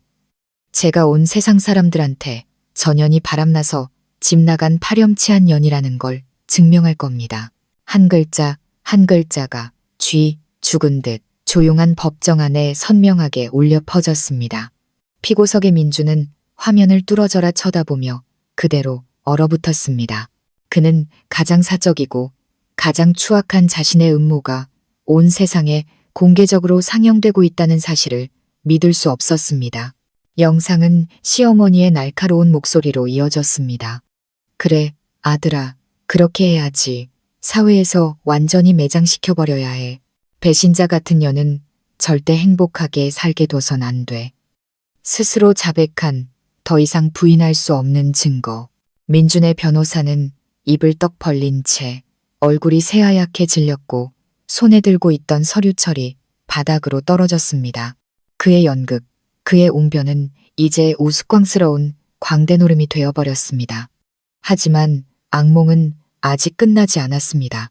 김 변호사가 다시 한번 신호를 보내자 화면은 다른 영상으로 바뀌었습니다. 이번에는 민준의 사무실이었습니다. 여전히 민준이었지만 좀 더 제정신인 상태의 민준이었습니다. 그는 자신의 변호사와 대화하고 있었습니다. 어떤 방법을 쓰든 상관없어. 가짜 증거라도 좋으니까 무조건 전연을 이겨야 해. 난 전연이 빈손으로 쫓겨나고 양육권도 뺏기는 꼴을 봐야겠어. 돈은 얼마가 들든 상관없으니 그렇게 만들어. 조작과 무고의 모든 음모가 이보다 더 잔인할 수 없을 만큼 적나라하게 벗겨졌습니다. 법정은 수군거리는 소리로 폭발할 것 같았습니다. 재판장은 분노로 얼굴이 붉어진 채 망치를 강하게 내리쳤습니다. 그는 전례 없이 엄격한 눈빛으로 민준을 쏘아보았습니다. 피고 박민준, 이 영상들에 대해 할 말 있습니까? 민준은 아무 말도 하지 못하고 그저 더듬거렸습니다. 아닙니다. 저건 조작입니다. 짜깁기라고요. 하지만 그의 힘없는 부인을 더 이상 믿는 사람은 아무도 없었습니다. 모든 것이 너무나 명백했습니다. 마지막 비밀의 장막이 걷히고 추악하고 벌거벗은 진실만이 남았습니다. 미친 듯한 비명이 침묵을 갈랐습니다. 민주는 벌떡 일어나 두 눈을 부릅떴습니다. 그는 저를 손가락으로 가리키며 상처 입은 짐승처럼 울부짖었습니다. 너야, 전부 너 때문이야. 네가 판 함정이었어. 이 악독한 년.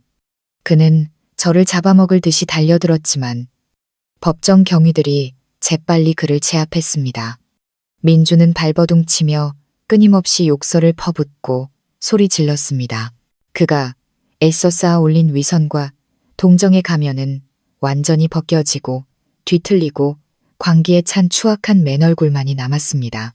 아들이 체포되고 가문의 모든 음모가 탄로나는 것을 목격한 시어머니는 결국 충격을 이기지 못하고 눈을 뒤집으며 그 자리에서 실신했습니다. 법정은 순식간에 아수라장이 되었습니다.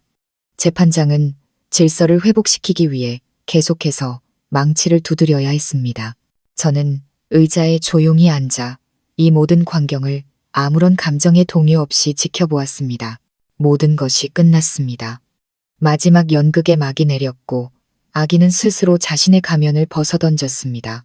정의는 더디게 올지라도 결국에는 반드시 온다는 것을.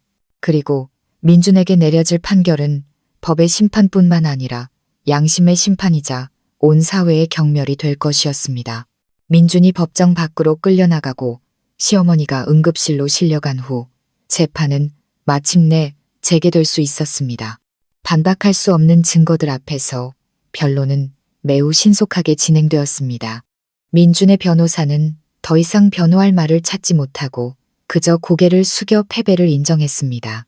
재판부는 약 1시간 동안 합의를 거쳤습니다.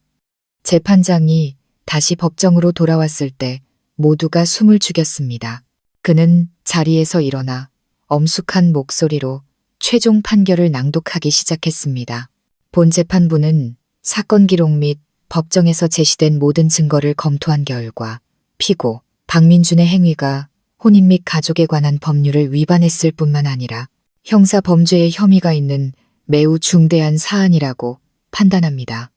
이에 재판부는 다음과 같이 최종 판결합니다. 그는 잠시 말을 멈춘 후 또박또박 힘주어 읽어내려갔습니다. 첫째, 원고 강서연의 이혼 청구를 인용한다. 원고 강서연과 피고 박민준의 혼인관계는 금일부로 공식적으로 해소되었음을 선언한다. 저는 안도의 한숨을 내쉬었습니다. 마침내 자유를 얻은 것입니다. 8년간의 지옥이 공식적으로 막을 내렸습니다.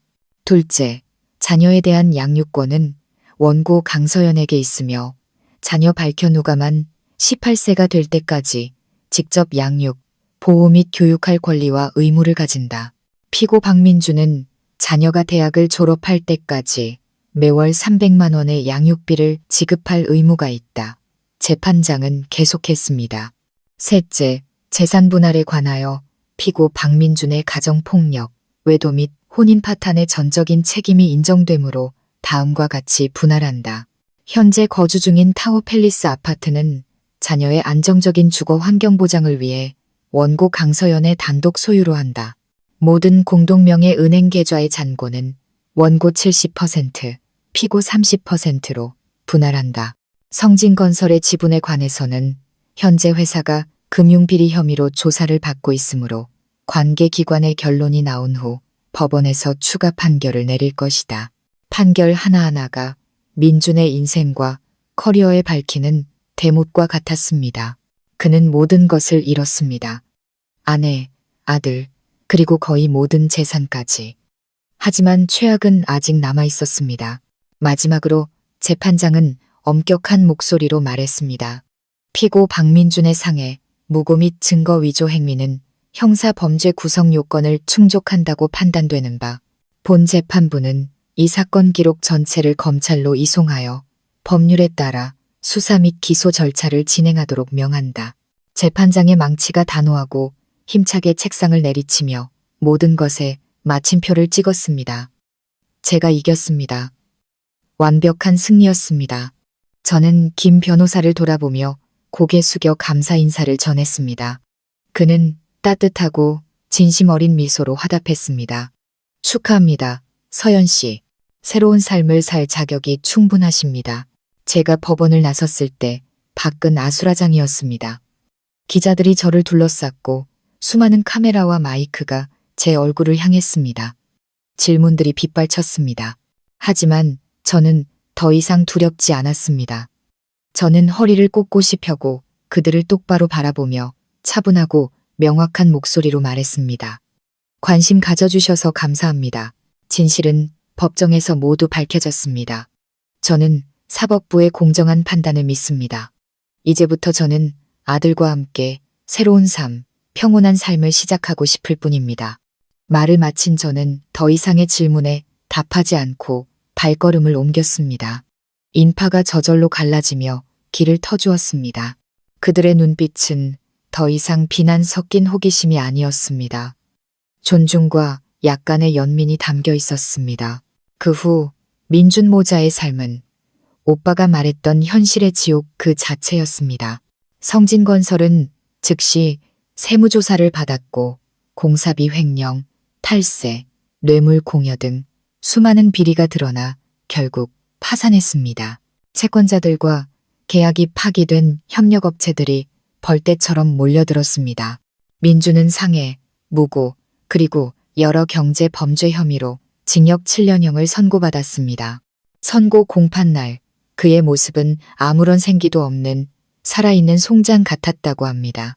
시어머니는 병원에서 깨어난 후 아들이 감옥에 가고 모든 재산이 사라졌다는 소식에 큰 충격을 받고 두 번째 뇌졸중으로 쓰러졌습니다. 이번에는 전신이 마비되어 그저 누워서 어눌한 소리만 낼 수 있게 되었습니다. 유일하게 남아있던 그녀의 집도 은행에 넘어가 빚을 갚는 데 쓰였습니다. 그녀는 여생을 요양원에서 고독과 후회 속에서 보내야 했습니다. 어떤 친척도 그녀를 찾아오지 않았다고 들었습니다. 그들은 스스로 자신들의 미래와 명예를 파괴한 것입니다. 인과응보는 빠르든 늦든 반드시 찾아옵니다. 그리고 그들의 가족에게는 너무나 빠르고 잔혹하게 찾아왔습니다. 저는 더 이상 통쾌함을 느끼지 않았습니다. 그저 마음이 평온해졌습니다. 모든 원한은 사라졌습니다. 제 인생의 낡은 한 챕터가 완전히 닫혔습니다. 이제 저는 빛과 희망만이 가득한 새로운 챕터를 써 내려가야 할 시간이었습니다. 폭풍이 지나간 후 제게는 맑고 평온한 하늘이 펼쳐졌습니다. 저는 제가 얻게 된 재산으로 화려하게 사는 삶을 택하지 않았습니다. 지난 힘든 시간들은 제게 진정한 행복이 돈이나 물질이 아닌 마음의 평화에 있다는 것을 가르쳐 주었습니다. 저는 고통스러운 기억이 가득한 그 타워 팰리스를 팔고 조용한 교회에 더 작고 아늑한 집을 샀습니다. 아들 현우가 시끄러운 도시의 소음과 구설수에서 벗어나 맑고 깨끗한 환경에서 자라길 바랐습니다. 저와 오빠의 관계는 그 어느 때보다 돈독해졌습니다. 오빠는 더 이상 미스터리한 거물이 아닌 언제나 제 곁에서 우리 모자를 지켜주는 든든한 오빠로 돌아왔습니다. 오빠는 자주 집에 들러 현우와 놀아주었습니다. 조카를 목말 태우고 환하게 웃는 오빠의 모습을 볼 때마다 제 마음은 따뜻해졌습니다. 오빠도 조금씩 변해갔습니다. 차갑고 날카로운 모습 대신 따뜻하고 차분한 모습이 늘어났습니다. 아마도 저와 현우를 지켜낸 것이 지난 수년간 오빠의 마음을 짓눌렀던 응어리와 자책감을 풀어준 모양입니다. 저는 제 열정을 되찾기로 결심했습니다. 더 이상 동시통역사로 일하지는 않았습니다. 그 일은 출장이 너무 잦았으니까요. 저는 가진 돈의 일부를 투자해 평온이라는 이름의 작은 북카페를 열었습니다. 높은 책장에 책이 가득하고 감미로운 연주곡이 흐르며 향긋한 커피향이 가득한 조용한 공간. 그곳은 곧 책을 사랑하는 사람들, 복잡한 세상 속에서 안식처를 찾는 영혼들이 즐겨 찾는 장소가 되었습니다. 저는 손님에게 직접 커피를 내려주고 좋은 책을 추천해주거나 그저 한쪽 구석에 앉아 사람들을 바라보며 미소 짓는 것에서 소박한 기쁨을 찾았습니다. 제 삶은 잔잔하고 의미 있게 흘러갔습니다. 가끔 민준에 대한 소식이 들려왔습니다. 그는 모범수로 5년 만에 출소했지만 바깥 세상은 감옥보다 더 혹독했습니다. 가족도 돈도 직업도 없이 전과자라는 꼬리표까지 달린 그는 제대로 된 일자리를 구하지 못했습니다. 막노동을 전전하며 힘겹게 살아간다고 얼굴에는 항상 피로와 과거의 그림자가 어려 있다고 들었습니다. 어느 날 오후 그가 제 카페를 찾아왔습니다. 그는 멀리서 안을 들여다볼 뿐 차마 들어오지는 못했습니다. 그는 무척 늙고 초라해 보였습니다. 저는 그를 보았지만 나가서 만나지는 않았습니다. 모든 원한은 끝났습니다. 우리는 이제 완전히 다른 길을 걷는 서로에게 아무 의미 없는 타인이었으니까요. 몇 년 후 카페에서 열린 신진 작가와의 만남 행사에서 저는 정우 씨를 만났습니다. 그는 작가였고 차분하고 깊이가 있으며 섬세한 영혼을 가진 남자였습니다. 우리는 대화가 무척 잘 통했습니다. 그는 저의 과거에 대해 묻지 않았습니다. 그는 오직 현재의 저, 폭풍우를 이겨낸 강하고 독립적인 여성인 저를 바라봐 주었습니다. 우리의 사랑은 자연스럽고 잔잔하게 찾아왔습니다. 그는 어느 해 진력, 바로 이 평온 카페에서 자신이 직접 엮은 풀꽃 반지로 제게 청혼했습니다. 우리의 결혼식은 소박하지만 따뜻하게 오직 가족과 가장 가까운 친구들만 모시고 열렸습니다. 오빠는 제 손을 잡고 정우 씨에게 건네주며 말했습니다. 나 대신 우리 서연이 잘 부탁하네. 오빠의 눈가가 촉촉이 젖어 있었습니다. 지금의 시어머니 정우 씨의 어머니는 온화하고 속이 깊은 분입니다. 저를 친딸처럼, 현우를 친손주처럼 아껴주십니다. 저는 태어나서 처음으로 진정한 시어머니의 사랑을 느꼈습니다. 제 삶은 이제 더할 나위 없이 완전해졌습니다. 저를 사랑해주는 남편, 착한 아들, 언제나 곁을 지켜주는 오빠, 그리고 따뜻한 시댁 식구들. 지나온 길을 돌아보면 더 이상 원망이나 후회는 없습니다. 과거의 고통이 오늘의 저를 단련시켰습니다.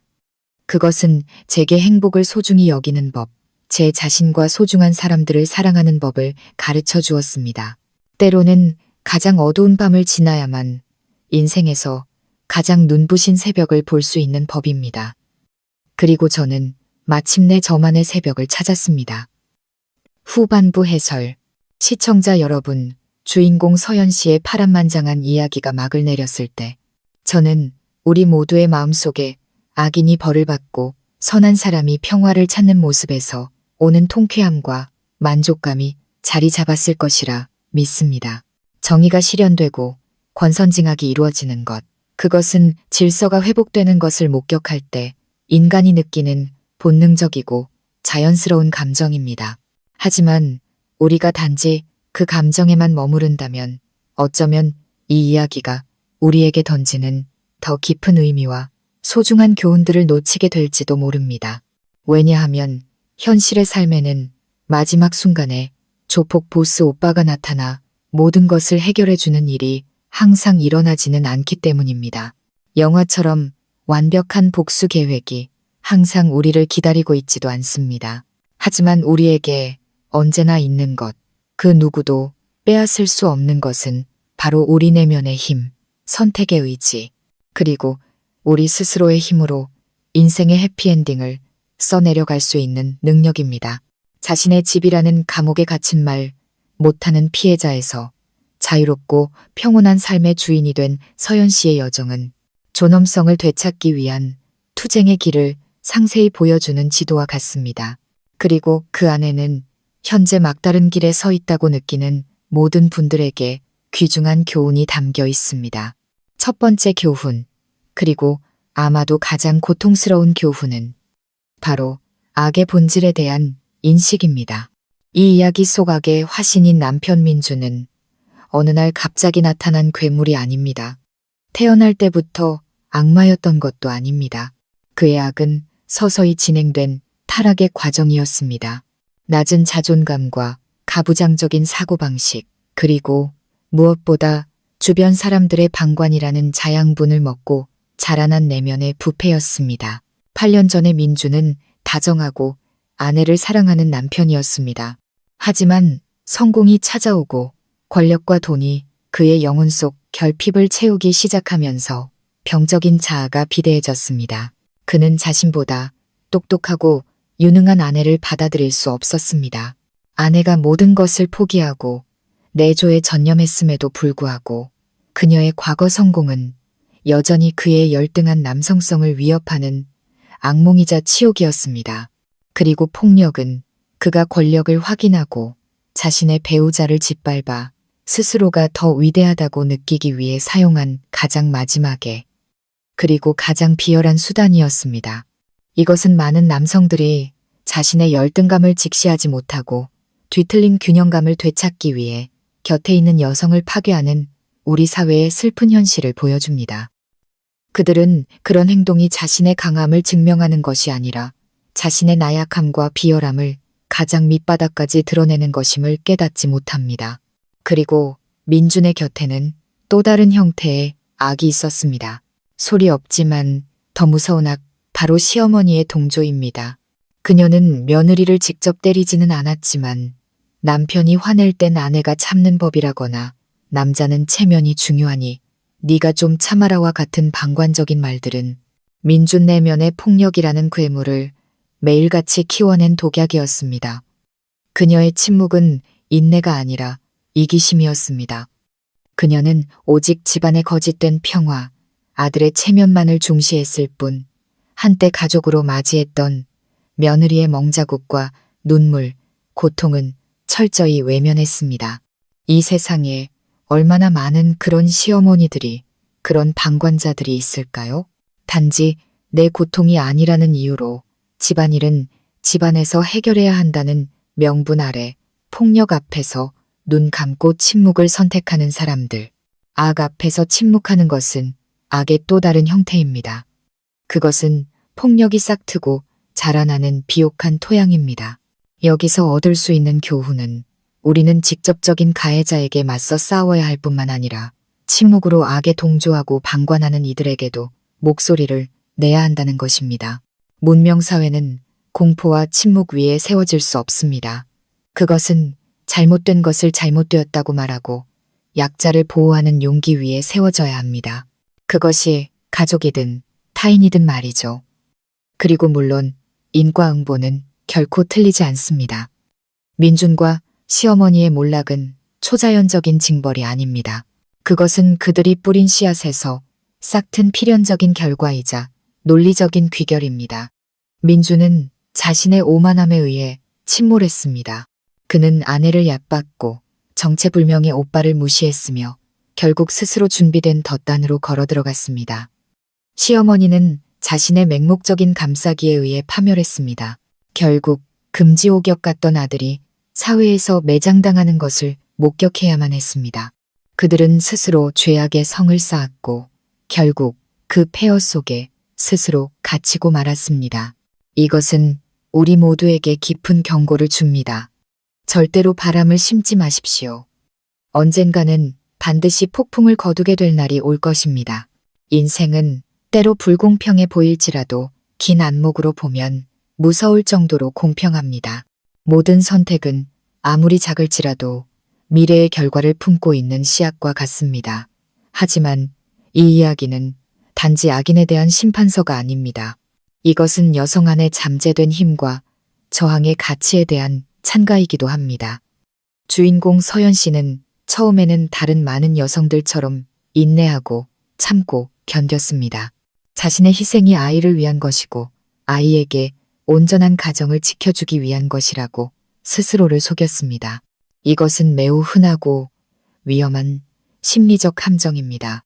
우리는 종종 자식에 대한 사랑을 명분으로 자신의 나약함을 정당화하고 독이 되는 결혼 생활을 감내합니다. 하지만 우리는 잊고 있습니다. 진정한 가정은 물리적인 벽으로 지어지는 것이 아니라 사랑과 존중 그리고 안전함으로 지어진다는 것을. 화려한 집에 살지만 매일 아버지가 어머니를 때리는 장면을 목격하고 욕설을 들으며 자라는 아이가 과연 건강하게 성장할 수 있을까요? 그 아이가 타인을 사랑하고 존중하는 법을 배울 수 있을까요? 아니면 뒤틀린 영혼을 가진 채 자라나 미래의 또 다른 폭력의 피해자가 되거나 더 나쁘게는 부모의 비극을 되풀이하는 가해자가 될까요? 서연 씨의 침묵은 그녀 자신의 삶뿐만 아니라 아들 현우의 여린 영혼에 매일같이 공포와 트라우마의 씨앗을 심고 있었습니다. 그녀의 저항은 자신을 구하기 위함일 뿐만 아니라 아들의 미래를 구하고 폭력이라는 악순환의 고리를 끊기 위함이었습니다. 이야기의 전환점, 창고 문이 쾅하고 닫히는 순간은 강력한 은유입니다. 그것은 단순한 신체적 감금이 아니라 정신의 마지막 감옥이었습니다. 모든 탈출구가 막히고 마지막 희망마저 사라진 듯 보였을 때, 바로 그때 서연 씨 내면에 잠재된 힘이 깨어났습니다. 그녀는 울부짖거나 애원하지 않았습니다. 그녀는 행동했습니다. 아들에게 신호를 보내는 작고 절박하지만 결정적인 행동을. 그 비밀 신호는 단순한 암호가 아니었습니다. 그것은 준비의 상징이자 서연 씨가 가장 어두운 날을 위해 스스로 만들어둔 한 줄기 희미한 빛이었습니다. 여기서 얻을 교훈은 무엇일까요? 바로 막다른 골목에 몰릴 때까지 기다렸다가 저항할 방법을 찾지 말라는 것입니다. 항상 자신만의 비밀 신호, 즉 플랜 B를 준비해 두십시오. 그것은 비상금일 수도, 꾸준히 갈고 닦은 전문 기술일 수도, 든든한 친구 관계망일 수도, 혹은 부당함의 아니오라고 말할 수 있는 용기일 수도 있습니다. 당신의 한계가 침범당했을 때 저항이 반드시 격렬한 싸움일 필요는 없습니다.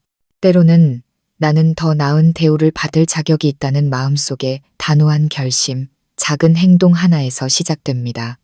기억하십시오. 당신은 그 누구의 소유물도 아닙니다.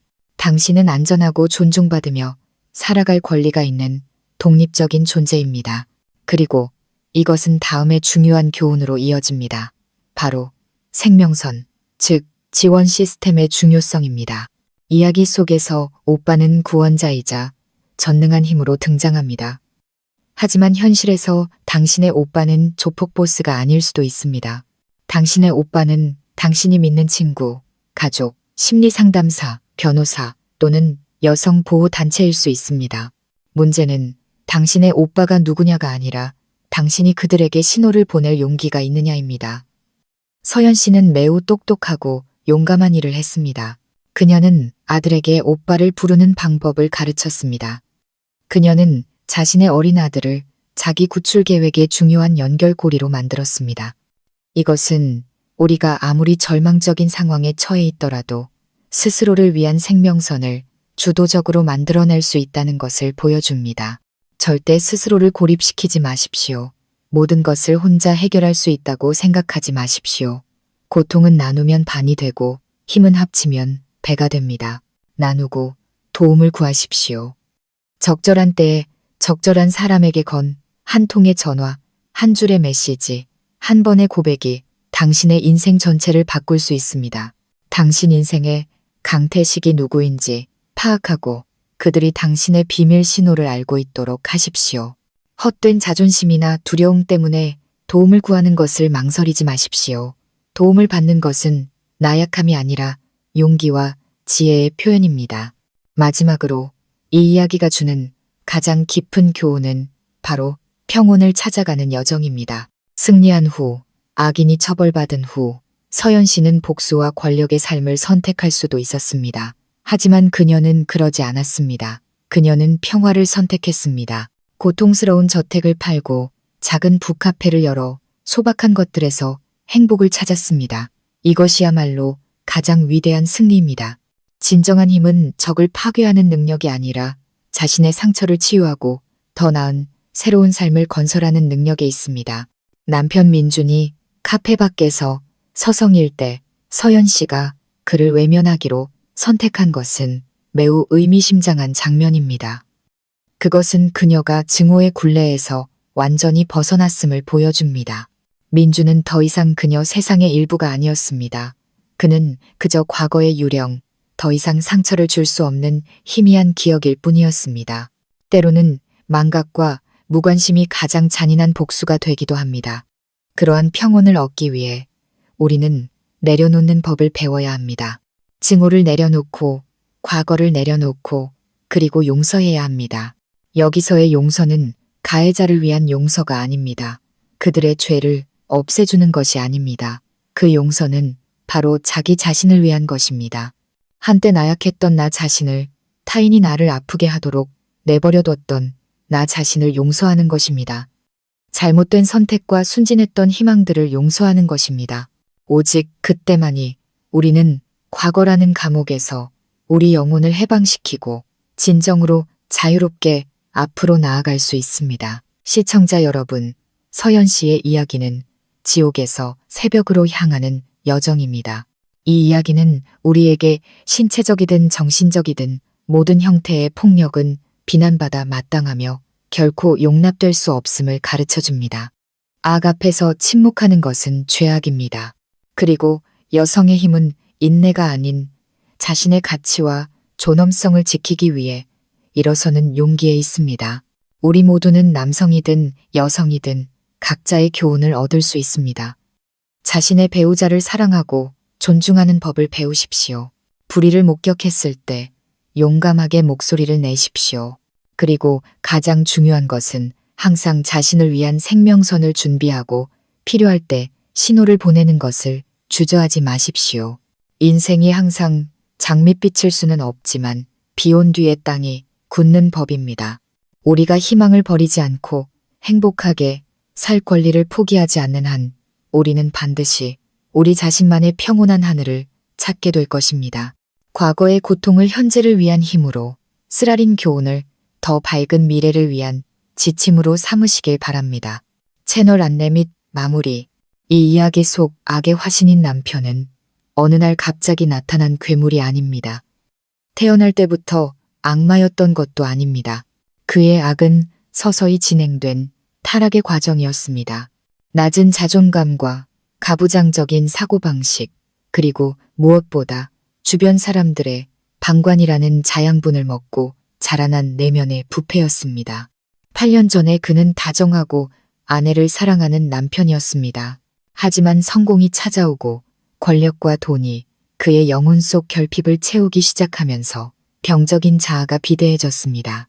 그는 자신보다 똑똑하고 유능한 아내를 받아들일 수 없었습니다. 아내가 모든 것을 포기했음에도 불구하고 그녀의 과거 성공은 여전히 그의 열등한 남성성을 위협하는 악몽이자 치욕이었습니다. 그리고 폭력은 그가 권력을 확인하고 자신의 배우자를 짓밟아 스스로가 더 위대하다고 느끼기 위해 사용한 가장 마지막에 그리고 가장 비열한 수단이었습니다. 이것은 많은 남성들이 자신의 열등감을 직시하지 못하고 뒤틀린 균형감을 되찾기 위해 곁에 있는 여성을 파괴하는 우리 사회의 슬픈 현실을 보여줍니다. 그들은 그런 행동이 자신의 강함을 증명하는 것이 아니라 자신의 나약함과 비열함을 가장 밑바닥까지 드러내는 것임을 깨닫지 못합니다. 시청자 여러분께서 방금 들으신 이야기는 교육 및 오락을 목적으로 창작된 허구의 내용입니다. 이야기 속 인물, 사건, 배경은 모두 상상에 의한 것이며 현실의 특정 개인이나 단체를 암시할 의도가 전혀 없음을 밝힙니다. 본 이야기는 가정폭력 반대, 저항의 힘, 그리고 도움 요청의 중요성에 대한 인간적인 메시지를 전달하고자 구성되었습니다. 본 영상의 내용은 법률적, 심리적 또는 전문적인 조언으로 간주되어서는 안 됩니다. 만약 시청자 여러분 또는 주변 분들이 가정폭력이나 심리적 어려움과 같은 유사한 문제에 직면해 계신다면 정확하고 시기적절한 도움을 받으실 수 있도록 반드시 전문가, 변호사 또는 관련 기관 및 단체에 상담과 지원을 요청하시기 바랍니다. 지금까지 저희의 이야기를 경청해 주셔서 진심으로 감사합니다. 여유로운 노후 채널은 시청자 여러분과 함께 인생의 다양한 이야기와 깊이 있는 교훈을 나누며 더 나은 삶, 더 행복한 삶을 함께 만들어가는 동반자가 되고자 합니다.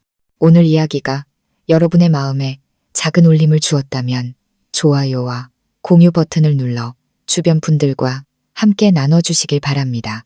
그리고 무엇보다 구독과 알림 설정을 통해 앞으로 이어질 의미 있는 이야기들을 놓치지 마세요. 여러분의 구독 하나하나가 저희에게는 더 좋은 콘텐츠를 만드는 가장 큰 원동력이 됩니다. 그럼 다음 이야기에서 다시 찾아뵙겠습니다. 감사합니다.